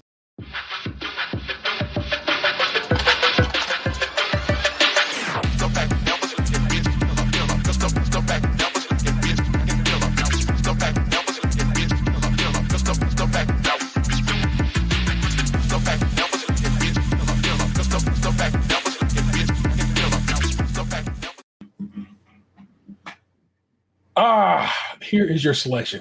I find this one fascinating just because the title is so poorly written, and I'm like, what is happening here? Am I the asshole? Partners, Christian parents. That's that. There you go. See, there. That's how my mind works. Am I the asshole for not completely changing my kid's life just to accommodate their father? This feels like the food peanut thing all over again. And then this one is, am I the asshole? What if that is the food peanut one and I just didn't erase that bitch? So you got some girl right with their funny with child support. Peggy custody. No, I don't think so. We'll figure that one out here shortly. If it's the same one, and then I just didn't erase it out of my my save. I don't think it is the same one. I'm just saying the topic, the title reminds me of that. Yeah. And then this one is the one I read the when we recorded here. But we didn't choose this one, and I still think it's a pretty good one. And that is, am I the asshole for buying my niece 2 pairs of glasses and letting her get contacts?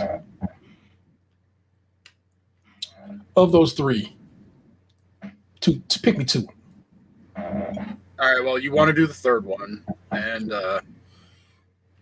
let's just do the second one because that first one, I don't even know if I have the mental energy to try and decipher the shit off that title. Fair enough.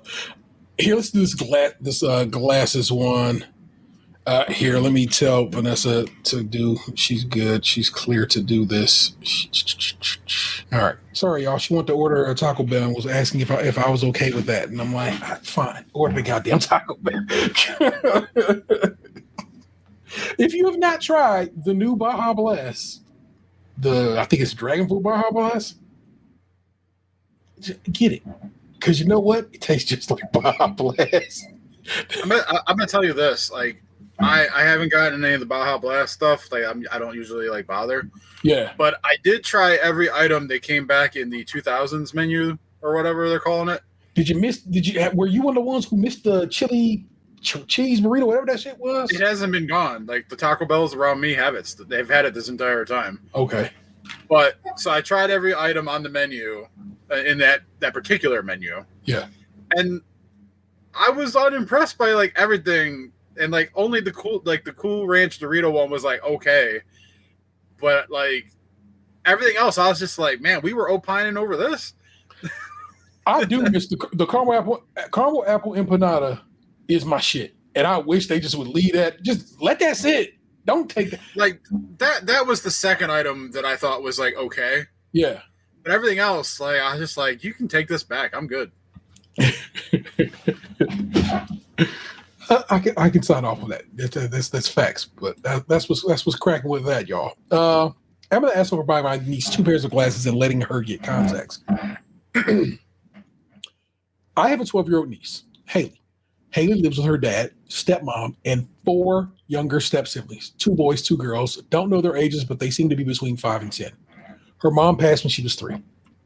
Haley's dad and stepmom are not well off.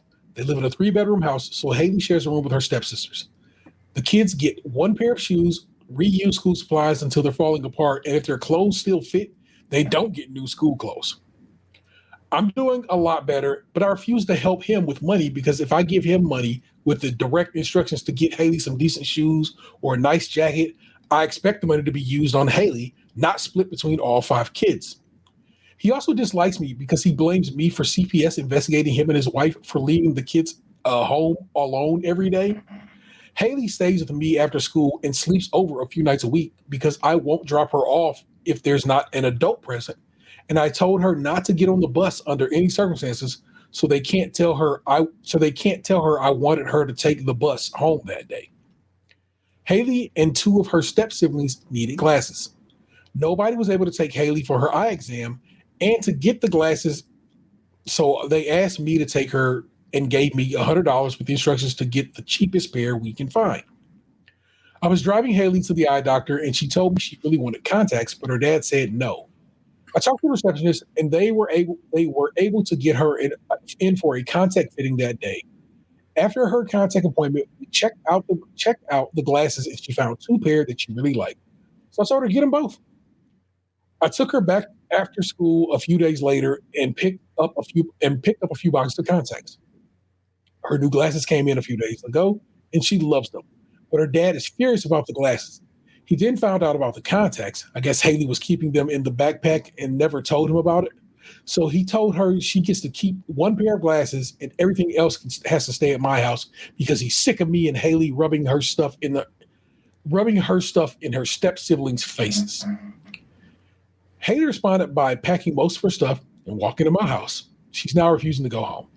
CPS came for another investigation and was told by the kids that Haley doesn't live there anymore, which is not helping my brother-in-law's case.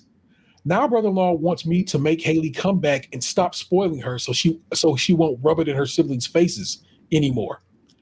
Her rubbing in their faces means she put both pairs of glasses on her dresser, but it wasn't fair because the other kids could see it. Am I the asshole for getting contacts and two pairs of glasses? This shit kind of irritates me because, like, this is a guy who's just trying to look out after family, and rather than being appreciative, these parents are being shitty about it. Like, I have siblings all over the place with different parents and everything. There's always a little bit of jealousy, like when someone else would get something that I didn't get or whatever, but like it went both ways. Yeah. I got stuff from my grandmother that like the other people didn't get. Like, you just got to teach the other kids to, like, life's not fair sometimes, and like you should be happy that you got what you get, and you know, be happy for other people. Like, I don't know, it's just trying to diminish someone else to make the group happy. Just, it doesn't feel right, especially when it's a kid. Yeah. Why should she have less? Because I know it's fucked up to say it. Why should she have less because you can't afford it, but she got people in her life that can afford it? Yeah, like, you got people willing to help out. Like, what the fuck is the problem? Yeah. If anything, take advantage of that help being offered because it's going to help you overall. That, and like, all right, if he was willing to, like, maybe you could have talked to him and he could have helped you with the glasses or whatever, like taking her and all that shit. And then maybe you could have taken that $100 and applied it to like another need for the other kids or something. Like, exactly. You know, rising tide raises all ships or whatever the fuck the phrase is. Exactly. And it's weird that I don't know. It's weird to think that your other kids are suffering because your other kid is doing better. So if anything, that means they're learning that better is possible. And maybe that can make them have goals in life and so forth and so on. And if you play cool, then maybe this guy or girl, I don't know what this relationship is. I don't know what this human being is. I don't think they said. What they said was their uncle. I have a 12-year-old niece, Haley. It was just a bad. I didn't say anything. So it's just they have a niece. Could be hot. Could be uncle. They didn't identify themselves. Yeah. But that if you just play cool, they might be able to. They might be like, all right, let me put in a little something for your other kids. You know what I'm saying? I'm not saying they will, or even if they have to, but it's possible. Just play sweet and be nice. Everybody can be, and we can all just get along, baby. But when you do this bullshit, it's terrible. Oh, I'm her aunt. Thank you. There it is. So somebody else had that concern, so it's right there. So it's just that's wild to me. Here, let's check this out. This is a glow in the dark one. You realize that your brother-in-law and wife are collecting a Social Security survivor benefit check for caring for your niece, right? If she's staying with you, he should not be claiming that check. Oh, all right. I see you. That bitch, that's a glow in the dark comment. That's why I talked about it. So let me scroll down. That one had snitch energy. It did have snitch energy for real. Like, hold on, she staying with you and they getting her money? No, fuck that. That is fucked up. But also, don't fuck up a family that's already doing bad. You know what I'm saying? They already down bad. Don't be like, take their money, take more from them. And like, I mean, based on the story, we're like, nothing's official yet. Like, they're just going like through a rough patch right now. Like, she could end up coming back. Like, you can't shut the water off because like she's like taking refuge for a couple weeks over at this other place. Yeah. Not the asshole. Sounds like you should file for full custody. Jesus. The OP responds, they won't give it to me willingly, and they're in the middle of a CPS investigation at the moment, so it would make officially getting custody tricky. CPS is aware that she's currently staying with me, and that she was previously sleeping over here 3 to 4 days a week, was here every day after school, and came over most weekends to avoid being home with 4 young children. That's crazy. So, man, that's sad. It's sad. It's just sad all around. You know what I'm saying? I don't feel bad for this father because he on some bullshit, but I feel bad this child lost their mother and their dad just on, I got married again and I made 4 more kids. Jesus Christ, man, put your dick away. No, I thought that she said it was her step sibling. So that means that the wife was the one shagging around, and then the dad's like, this is good. Yeah. Those are 4 younger step siblings, 2 boys, 2 girls. I don't know the exact age, between 5 and 10. Her mom passed when she was 3. I'm gonna lay some money on it. He made at least one of them motherfuckers. But no, you're not the asshole for this. It's good that your niece has a person like you in their life to help when the times are rough, and have a place to call home when things ain't great at home otherwise. And they have nice glasses. Also, I really need the world to get hip to the Zenni Optical of the world. If you need glasses, so the great state of Ohio here in 2025 made it so that if you go get your eyes checked, they have to give you a copy of your prescription. Used to be you had to request it, and they weren't always cool with giving it to you because they wanted you to buy glasses from them. But they will hand you now. They are made to give you your prescription. And you can just take that prescription, go put it in at Zenni Optical, and the glasses over there are so cheap. They make them in China. They're going to come over here. I have no idea what tariffs were doing to that, so who knows? But they always have good deals on glasses. I buy my sunglasses from them because I like to have a pair of prescription sunglasses, and they do real quality work. They make quality product for a real good price, and so that $100 could have went real far in a Zenni Optical. That kid could have got 2 pairs of glasses from them. So, saying, don't sleep on that if you are, you know what I'm saying, if your pockets are not large, and you want to, kind of stretch your glasses dollar. Zenni Optical is a place not sponsored.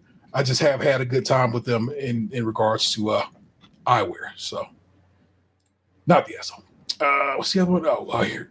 We're not.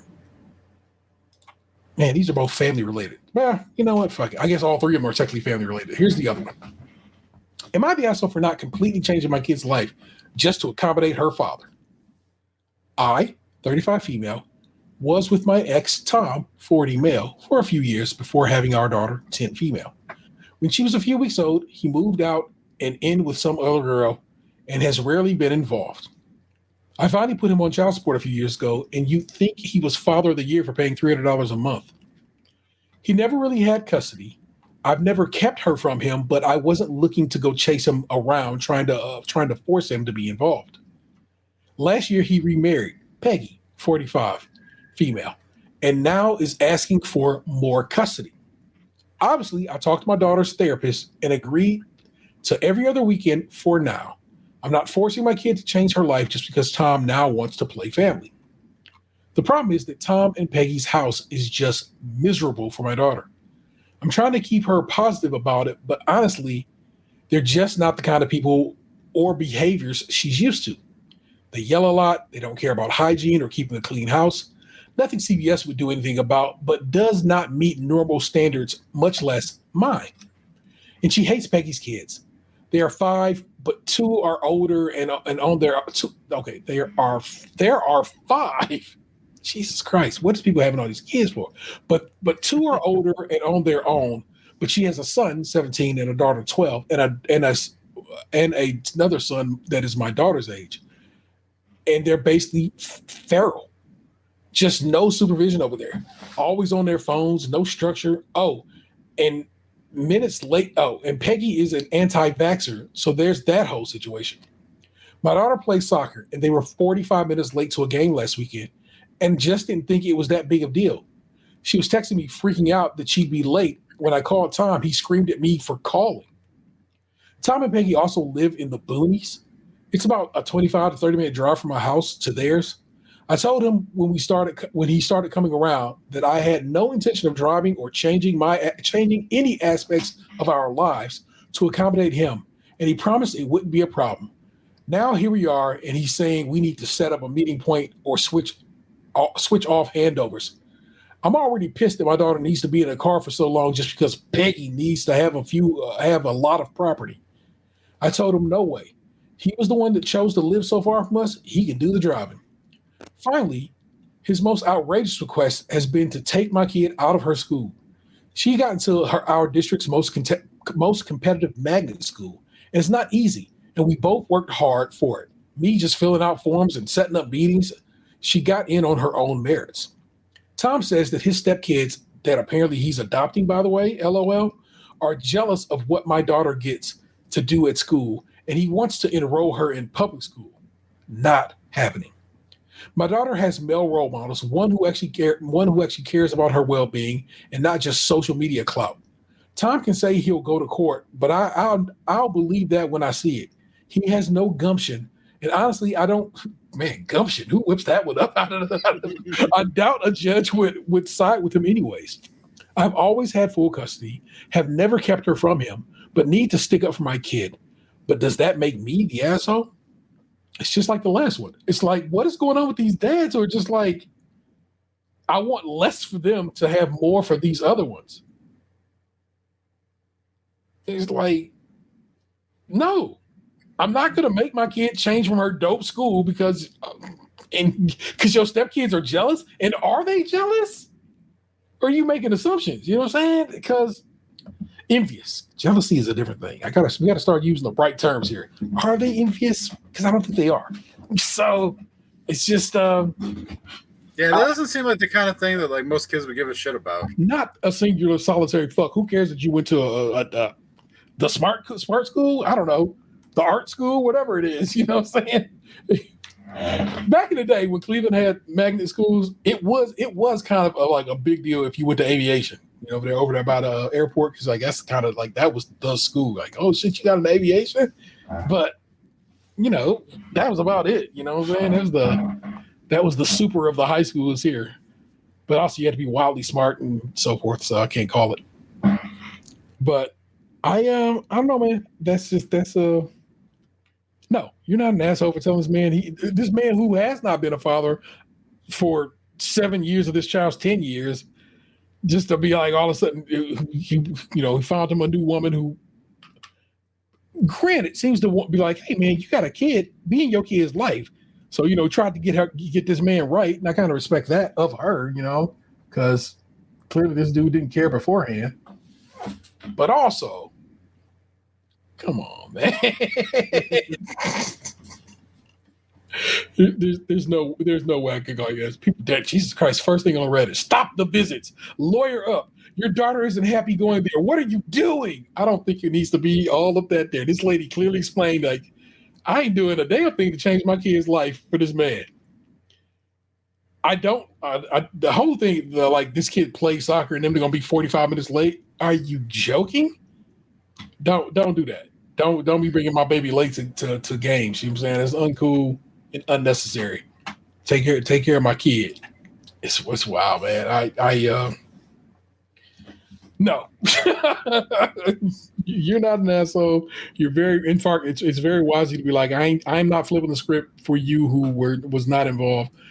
Good on you for paying your damn child support that probably should have been paying, and so forth. Let's see what this is. I cannot tell you where this actually, because man, you know where it goes. Hold on, if I can scroll back up this up. Okay, so if you go all the way down from stop, lawyer up, way, way, way down further, you'll get this connects back up with that from the OP, and she says, "Yes, I'm going to tell him he can see her outside of the house during the day.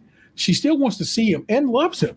She just doesn't like Peggy or her kids because they're oh wow, don't this to me is not cool because they're trashy." And I told her not to call them that. Don't worry. Okay. Well, okay, you corrected them, so that's okay. I validate her, but I'm not going to shit talk my kid's new family with a 10. I'm not going to shit talk my kid's new family with a 10-year-old. Respect. She said she'd just like to go to the zoo or out for dinner with him, just the two of them, or stay at his parents' house, all of which I will happily facilitate. But no more overnights at this junkyard house. Damn, homie. Don't call it a junkyard house. That's crazy. My ex-wife, my kids' moms, this was her life. Her dad remarried, lived out in Grafton, and like she lived in Strongsville, Parma, wherever she was at that point in time, and she would have to go way out there to go stay with her dad. And I remember her just telling stories of it and how much it just fucking sucked. And same difference, stepmom that all of a sudden was like, you need to be involved in your kid's life. Mind you, I guess that's my kid's grandpa, had a kid before that with another lady that he never took care of, wasn't going to take care of the kid's mom until, again, a lady came in his life to be like, yeah, you got to get on and take care of your kid, my dude. So, it's always women out here trying to make men better. And men don't want to be better sometimes, y'all. Sometimes they just not good at it. So that's just crazy to me, man. It's just how that goes down. But no, this lady's not an asshole for this. She's a good mom trying to make sure her kid has a good life and is trying to be kind of accommodating to this dude, you know? So you think I'm wrong on that? You know what I'm saying? I know you had to, mess around with the whole step situation and so forth as you came up, but I don't think. No, I think you got it. Yeah. I don't think any of your parents would have been like. Similar story, so it's hard to add anything further when they're all in the same vein. Yeah. Who knew the Christian parents one could have been a wild one? But we'll save that one for next week, y'all. Worry not. In fact, let me make sure I actually click on save for that so we have it. Oh my gosh, that was this week's Emma the Assholes. Hope you got down with them. I know I did. Just a delight, people. I love me some Emma the Asshole. I truly do. It's kind of one of my favorite parts of what we do out here. I'm going to pull out my phone box. I'm gonna rattle off a hell of a list. But what have you been watching or getting down with just in your entertainment over the last few weeks? I don't remember what the fuck I said the last time we recorded because it's been a while. Yeah. Well, so, I just whatever you got on your left mind. off at, but I watched Good Cop, Bad Cop. Did I say that? I don't know that one. Okay, so it was an Amazon show. It was like 8 episodes. Okay. It's like a cop, It's kind of built right into the name there, buddy. Yeah, but it's like a cop comedy. Okay. Of sorts. Who's in that? Oh my god, the one female lead, she's been around, but I think it's Leanne Meester is her name, but I could be wrong. And then her dad is played by this. It's one of those actors where he's like an old white guy that you see him in everything, but you never know his actual name.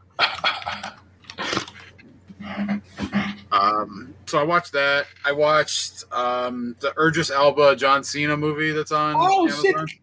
It's Clancy Brown. You know Clancy Brown. Yeah. I'm telling you right now, if you've seen Clancy Brown, you know Clancy Brown. I didn't realize. Yeah, it's I can name a bunch of shit that I've seen him in, but I can never think of his name. Yeah. You know what I know him from, and what we all know him from? It's Mr. Krabs. Yeah. He was in the Dexter show. The reboot that got canceled. The season that came after the original. Oh, okay. When they brought it back. Yeah, when they brought it back, the rerun. So yeah, and then I watched the Idris Elba John Cena movie that's on Amazon, Heads of State, I think it's called. You told me about that. I didn't realize it was on Amazon though. Yeah. I watched the Eddie Murphy, Pete Davidson, Keke Palmer movie that's on there. What's that about? Eddie Murphy and Pete Davidson are like Brinks truck drivers, and there's like like theft and all that kind of shit. I think it's called Heist. I like watching Eddie Murphy. What is it? The Pickup. The Pickup. Okay. Yeah, it was like a heist type of movie. Like I like watching Eddie Murphy and shit. Like I wish he did more movies over the last like 2 decades. Yeah. But it's still enjoyable watching him do stuff. I started watching a show called Sanctuary. I think I was watching it on Peacock, which is like a sci-fi show from the earlier 2000s. I got to a couple episodes into the second season, and then I just took a break from it. I started watching Elementary like 2 days ago, the Sherlock Holmes like CBS show from like 15 years ago or whatever. Yeah, with Lucy Liu. Yeah, man, Lucy Liu was fine as fuck. It was a pretty late. Yeah, respect it. Yeah, so I'm like a little over halfway through season 1 of that now. I think I'm on like episode like 14 or 15 or something. Okay. Trying to think if I like watched anything else. Like I heard the new season of Only Murders in the Building is like started, but I haven't started watching it yet. I'll probably wait until the whole thing's out before like I get into it. Yeah. I think that's most of like what I can remember watching.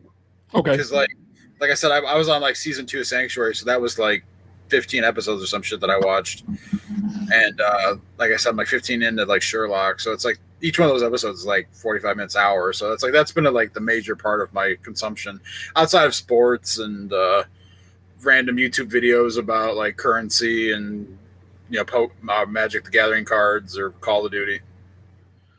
Fair. I actually can get down with that. Tweak some settings here. Let me. Yeah, it's like honestly, like Sunday, I wake up, I fuck around on my phone for a couple hours, and then I just watch football all day. There's nothing else on the TV during that day. Okay, I got a pretty substantial list. I finally watched Murderbot. As you know, I read those books, the novels and novellas, and I very much enjoyed them. So I finally watched it. The first episode starts, and I'm like, "You motherfuckers done fucked up Murderbot." But I'm patient. I'm like, "Hold on, you gotta chill. You gotta chill." Unlike the Wheel of Time, which I think they utterly ruined, this is just a slight tweak, and that is how you got the name Murderbot. And I cannot be getting that worked up over how that they changed that for TV. Beyond that, almost bar for bar, beat for beat, what the books are, and it ends up being a really, really fun watch. 30-minute episodes, 10 episodes total. It's a real quick watch. I ran through that in a day and a half. Just knocked that right out. So because that's all the episodes are out. Girl Haunts Boys, a movie on Netflix. It is, gosh. You remember the girl? You remember Hey Jesse? I realized not everybody had kids, so not everybody watched Hey Jesse. Hey Jesse was a Disney show, and one of the little girls on that show is now a grown woman, and she stars in this movie. And basically, she is a girl who got killed in the 20s or something like that, 30s or something like that, and is haunting this house that this boy in the present day has moved into, and he can see her because of some MacGuffin. And just a fun little, not really romantic, but slight bit of romance to it movie, and ends up being a real fun watch. That one is one of those things that came across TikTok. Somebody was talking about. Played a bit of Fortnite, Tetris 99, multiple music selections. Earl Sweatshirt dropped a new one. It's called "Live, Laugh, Love." Great album, 25, 30 minutes long tops. But a real dope little Earl Sweatshirt album. Ghostface Killer dropped Supreme Clientele 2, and I was really worried about Supreme Clientele 2 being a crap album because sometimes sequel albums are real trash, but that's a real fun album. Chance the Rapper is back and dropped a really decent album. I didn't give it a lot of listens, but I did give it at least a couple, once through, and I really enjoyed it. There's a podcast. It shows up every couple of years. The man he's unable to make a product that it is his podcast. He just cannot make it with any kind of regularity. But every few years, a life well wasted a podcast comes up. It's about I would tell you it's about video games, but it's not. It's about video games, but it's not about video games. It's oftentimes the periphery of video games or something about it. And A Life Well Wasted came back. Apparently, the episode I missed, it had an episode in 2022 that I never got to listen to. So I listened to that one, and then there's a new episode out that just came out maybe a couple weeks back. Highly recommend. One of the few podcasts I would tell people to go check out. It's only like a dozen episodes total over about 15 years. So you could probably get through A Life Well Wasted with no problem. And I would recommend you do that. The Residents on Netflix, one season, they ended up canceling it right after, is amazing show. 8 episodes, I think. Somebody gets murdered in the White House. And the lady, as they bring it, say she was on Orange is the New Black. You see her, you'd be like, hey, I know that lady. She is a world-renowned detective, and they bring her in to solve the case. And so it's a whodunit, and it's a fantastic watch. Highly, highly, highly recommend you check out that. Like I said, it's on Netflix. All of it's out. It only got 1 season, but feels like a show that is fine with that 1 season. You know, you call that a limited run series or some shit like that there. I listened to all of the Hunger Games books, the two newer prequels and the original trilogy. Great. Hunger Games, guess what? Turns out real good. Also very poignant in this time period. Who knew? I did not. I checked out another one of those little cozy mysteries I listen to, Fireworks, Freedoms, and Felonies. That was a fun one. We watched Paprika, which if you've never watched the anime Paprika, it's free with ads if you don't pay for your YouTube. I do, so it's no ads for me. But if you ever want to check out a really amazing anime, Paprika, it's really gorgeous, and you should probably check it out from 2006. So I went back. It turns out I had never finished the last season of Star Trek Lower Decks, so I ended up going through and watching Star Trek Lower Decks, and that was a real good last season of that show. And I almost cried at the last episode, which is wild that a cartoon could almost bring me to tears, but that's how it moves, you know what I'm saying, sometimes. Sweethearts is on HBO Max. Great little romance, little movie, but not really romance. It's friends that are going to college together. They're both in relationships, but they probably shouldn't be, and they know it, and they're like, we're going to break up with these people. We're going to do it at Thanksgiving break, and so forth and so on. It ends up being a real fun movie. My man, Mr. Milchek from what the fuck is that show that just won all these damn Grammys? Damn, Ben Stiller, Severance is one of the actors in there. The girl who played Sabrina in the new Sabrina is the star of it, and so forth. Lots of cool actors in that. It ended up being a real fun movie. It's a romantic comedy, but not a romantic comedy, but it's in that vein. And that's another one that popped on TikTok today. It's like, y'all should watch the movie. I watched it on the airplane. It ended up being pretty good. And I was like, that was pretty good. Star Trek Strange New Worlds has come back for its 3rd season and it's already done. I have not been watching it, but I started watching it the other day. And man, Strange New Worlds is the tits, man. I'm saying if you get down on that one. Of course, I watched the Great British Bake Off because I host a podcast about the Great British Bake Off. And so I love that. This is, as we record this, Bread Week. It, of course, occurred in England already on Tuesday. But we get it here in the States tomorrow because that's when it pops up on Netflix. So this week is Bread Week. And but I am so far, you know what I'm saying, it's been Cake Week and Biscuit Week, and they're both real good.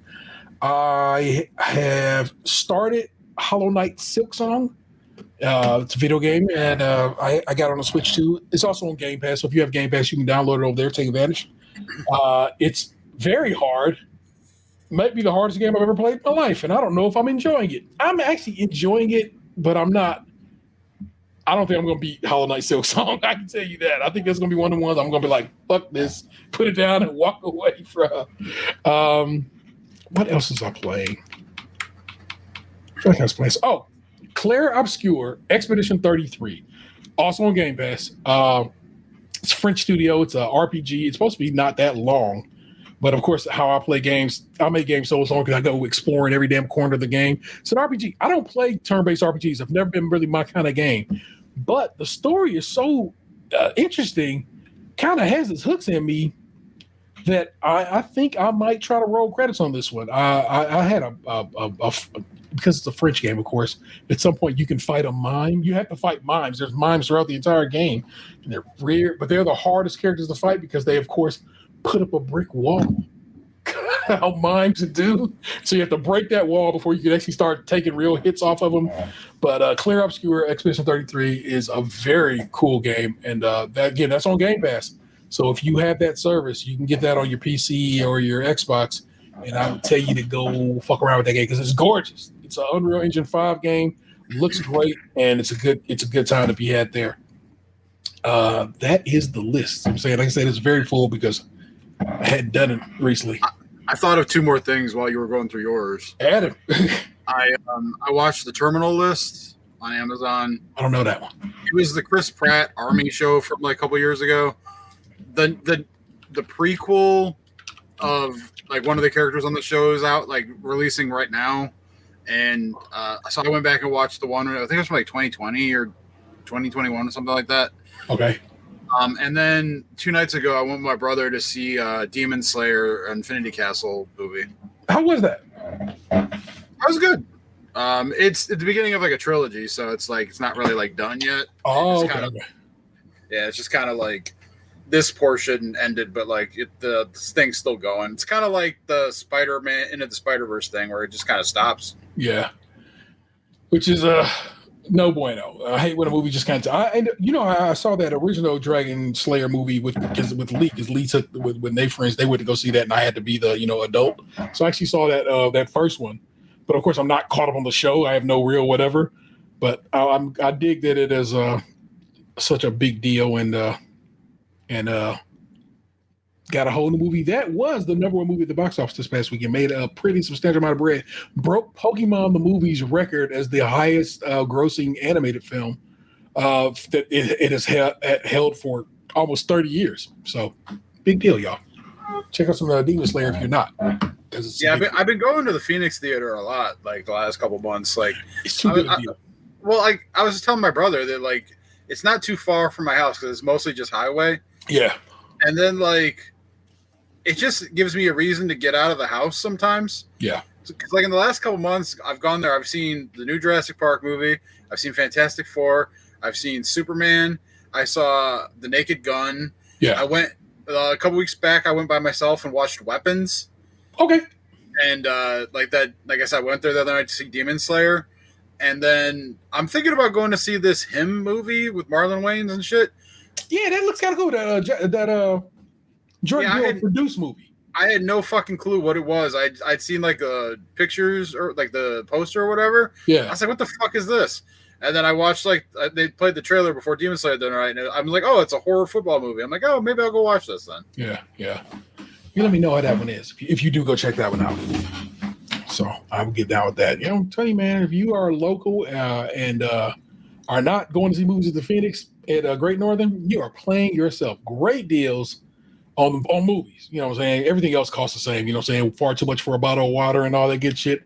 But also, vibey people, I always go in there. You're saying, I done been there with a hoodie on with the pouch chock full of goodies. And I've never been given any kind of beef or situation about it. They know what it is. They oftentimes will come to the theater and do a little like, hey, movie's about to start. Need to give you a little heads up. Take your damn phone off and chill the fuck out, okay? And I like that they do that because it has more gravitas than just the screen saying, hey, turn your phone off, please. When a person comes in and says, I'm in this motherfucker, don't make me have to show up on you. And then people be like, oh shit, you know what I'm saying? Somebody here that might get on my ass for actually get on my phone. And I've never had a bad experience there with people on their phone fucking around or playing. So there you go. Phoenix Theater. Just because of that. And they always put this image up at the beginning about some guy, something Trumbull, a filmmaker. And I'm like, what does he do with these theaters? What does he have to do with the theater? I don't know.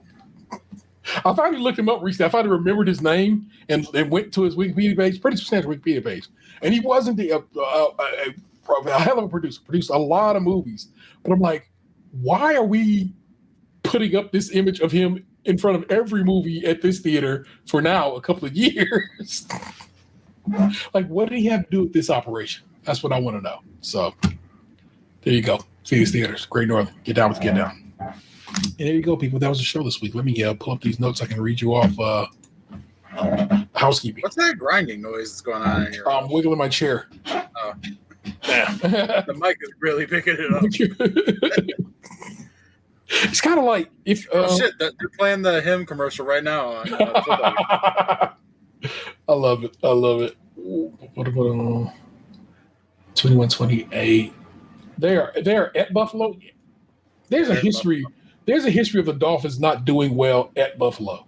They literally a few minutes ago ran a graphic that said the Dolphins currently have the second longest active losing streak on the road against a certain opponent.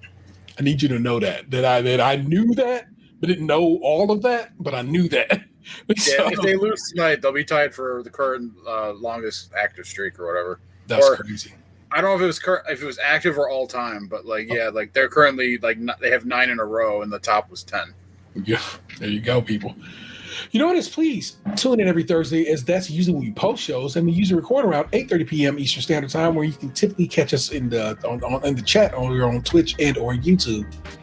Make sure to like and comment on YouTube, and if you do us a solid, please rate, review, subscribe, and share on the likes of Spotify and Apple Podcasts. Hit us with some 5 stars, people. It matters. It matters more than you think it does.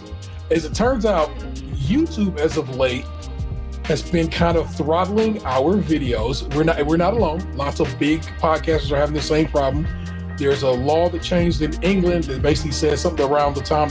Basically, the way it works is the way you give stuff out to crowds is based on their age, and they basically kind of age gate shows now, and they do it based on, and it's algorithmically based. So they like what we think is the age of the people that are watching your show and who should be watching the show. So it's weird, it's wild, it's dumb, and so you're basically, I need you to go, just go throw the show on YouTube, mute it, leave it playing in the background somewhere. So basically that way they have registered that you are a person of this age who actually watches these videos, and that's kind of the age that they should be serving these up to and be cool. But yeah, YouTube on some nonsense right now, and I hate it. But also it turns out Spotify don't like when we don't give it a video. Last week we only had, the last episode was only an audio only episode because we recorded in person. That's, by microphones and in presence and audio. And they don't like it either. They want that video because they are pushing video hard on Spotify. So us not having a video last week made us not get any kind of love on Spotify. That sucks. So listen to us and watch us and so forth and so on. You'll get a video this week. Sheesh. Who knew that it'd become that serious? It's crazy, but hey, that's the way it's rolling, y'all. And I'm Sans hoodie. Yeah, look at that. You know what I'm saying? My man, and it's been like all year you've come to work in that hoodie. So the fact that you're like, fuck that hoodie today, I like that for you. If you want to support the show financially and have a few bucks to support, consider joining us over on Patreon. Members, $5 tier, get extra content each month and early access to the shows. We also got merch, teampublic.com/user stays Krunchy and milk. All one word, Krunchy, of course, being spelled with a K. And feel free to give us a call, 216-264-6311. That's 216-264-6311. We'd certainly love to hear from you.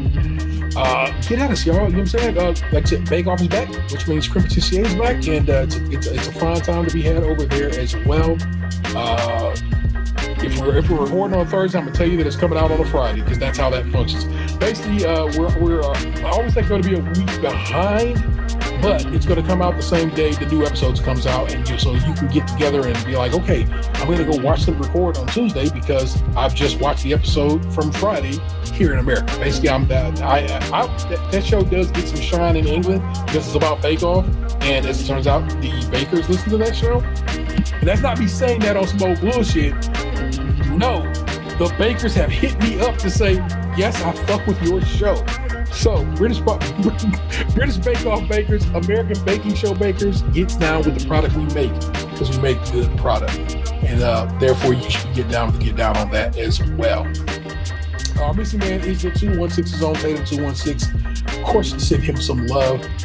That is, of course, the Big Homie Lunchbox, 2099. Blessings. You know how we get down. You know what I'm saying? Gotta move it like that. Rain dance. I am the internet's Tayrell713. Don't make me push into traffic. We'll do it again next time. Peace. What happened to your ass? It used to be beautiful. Stays crunchy and milk.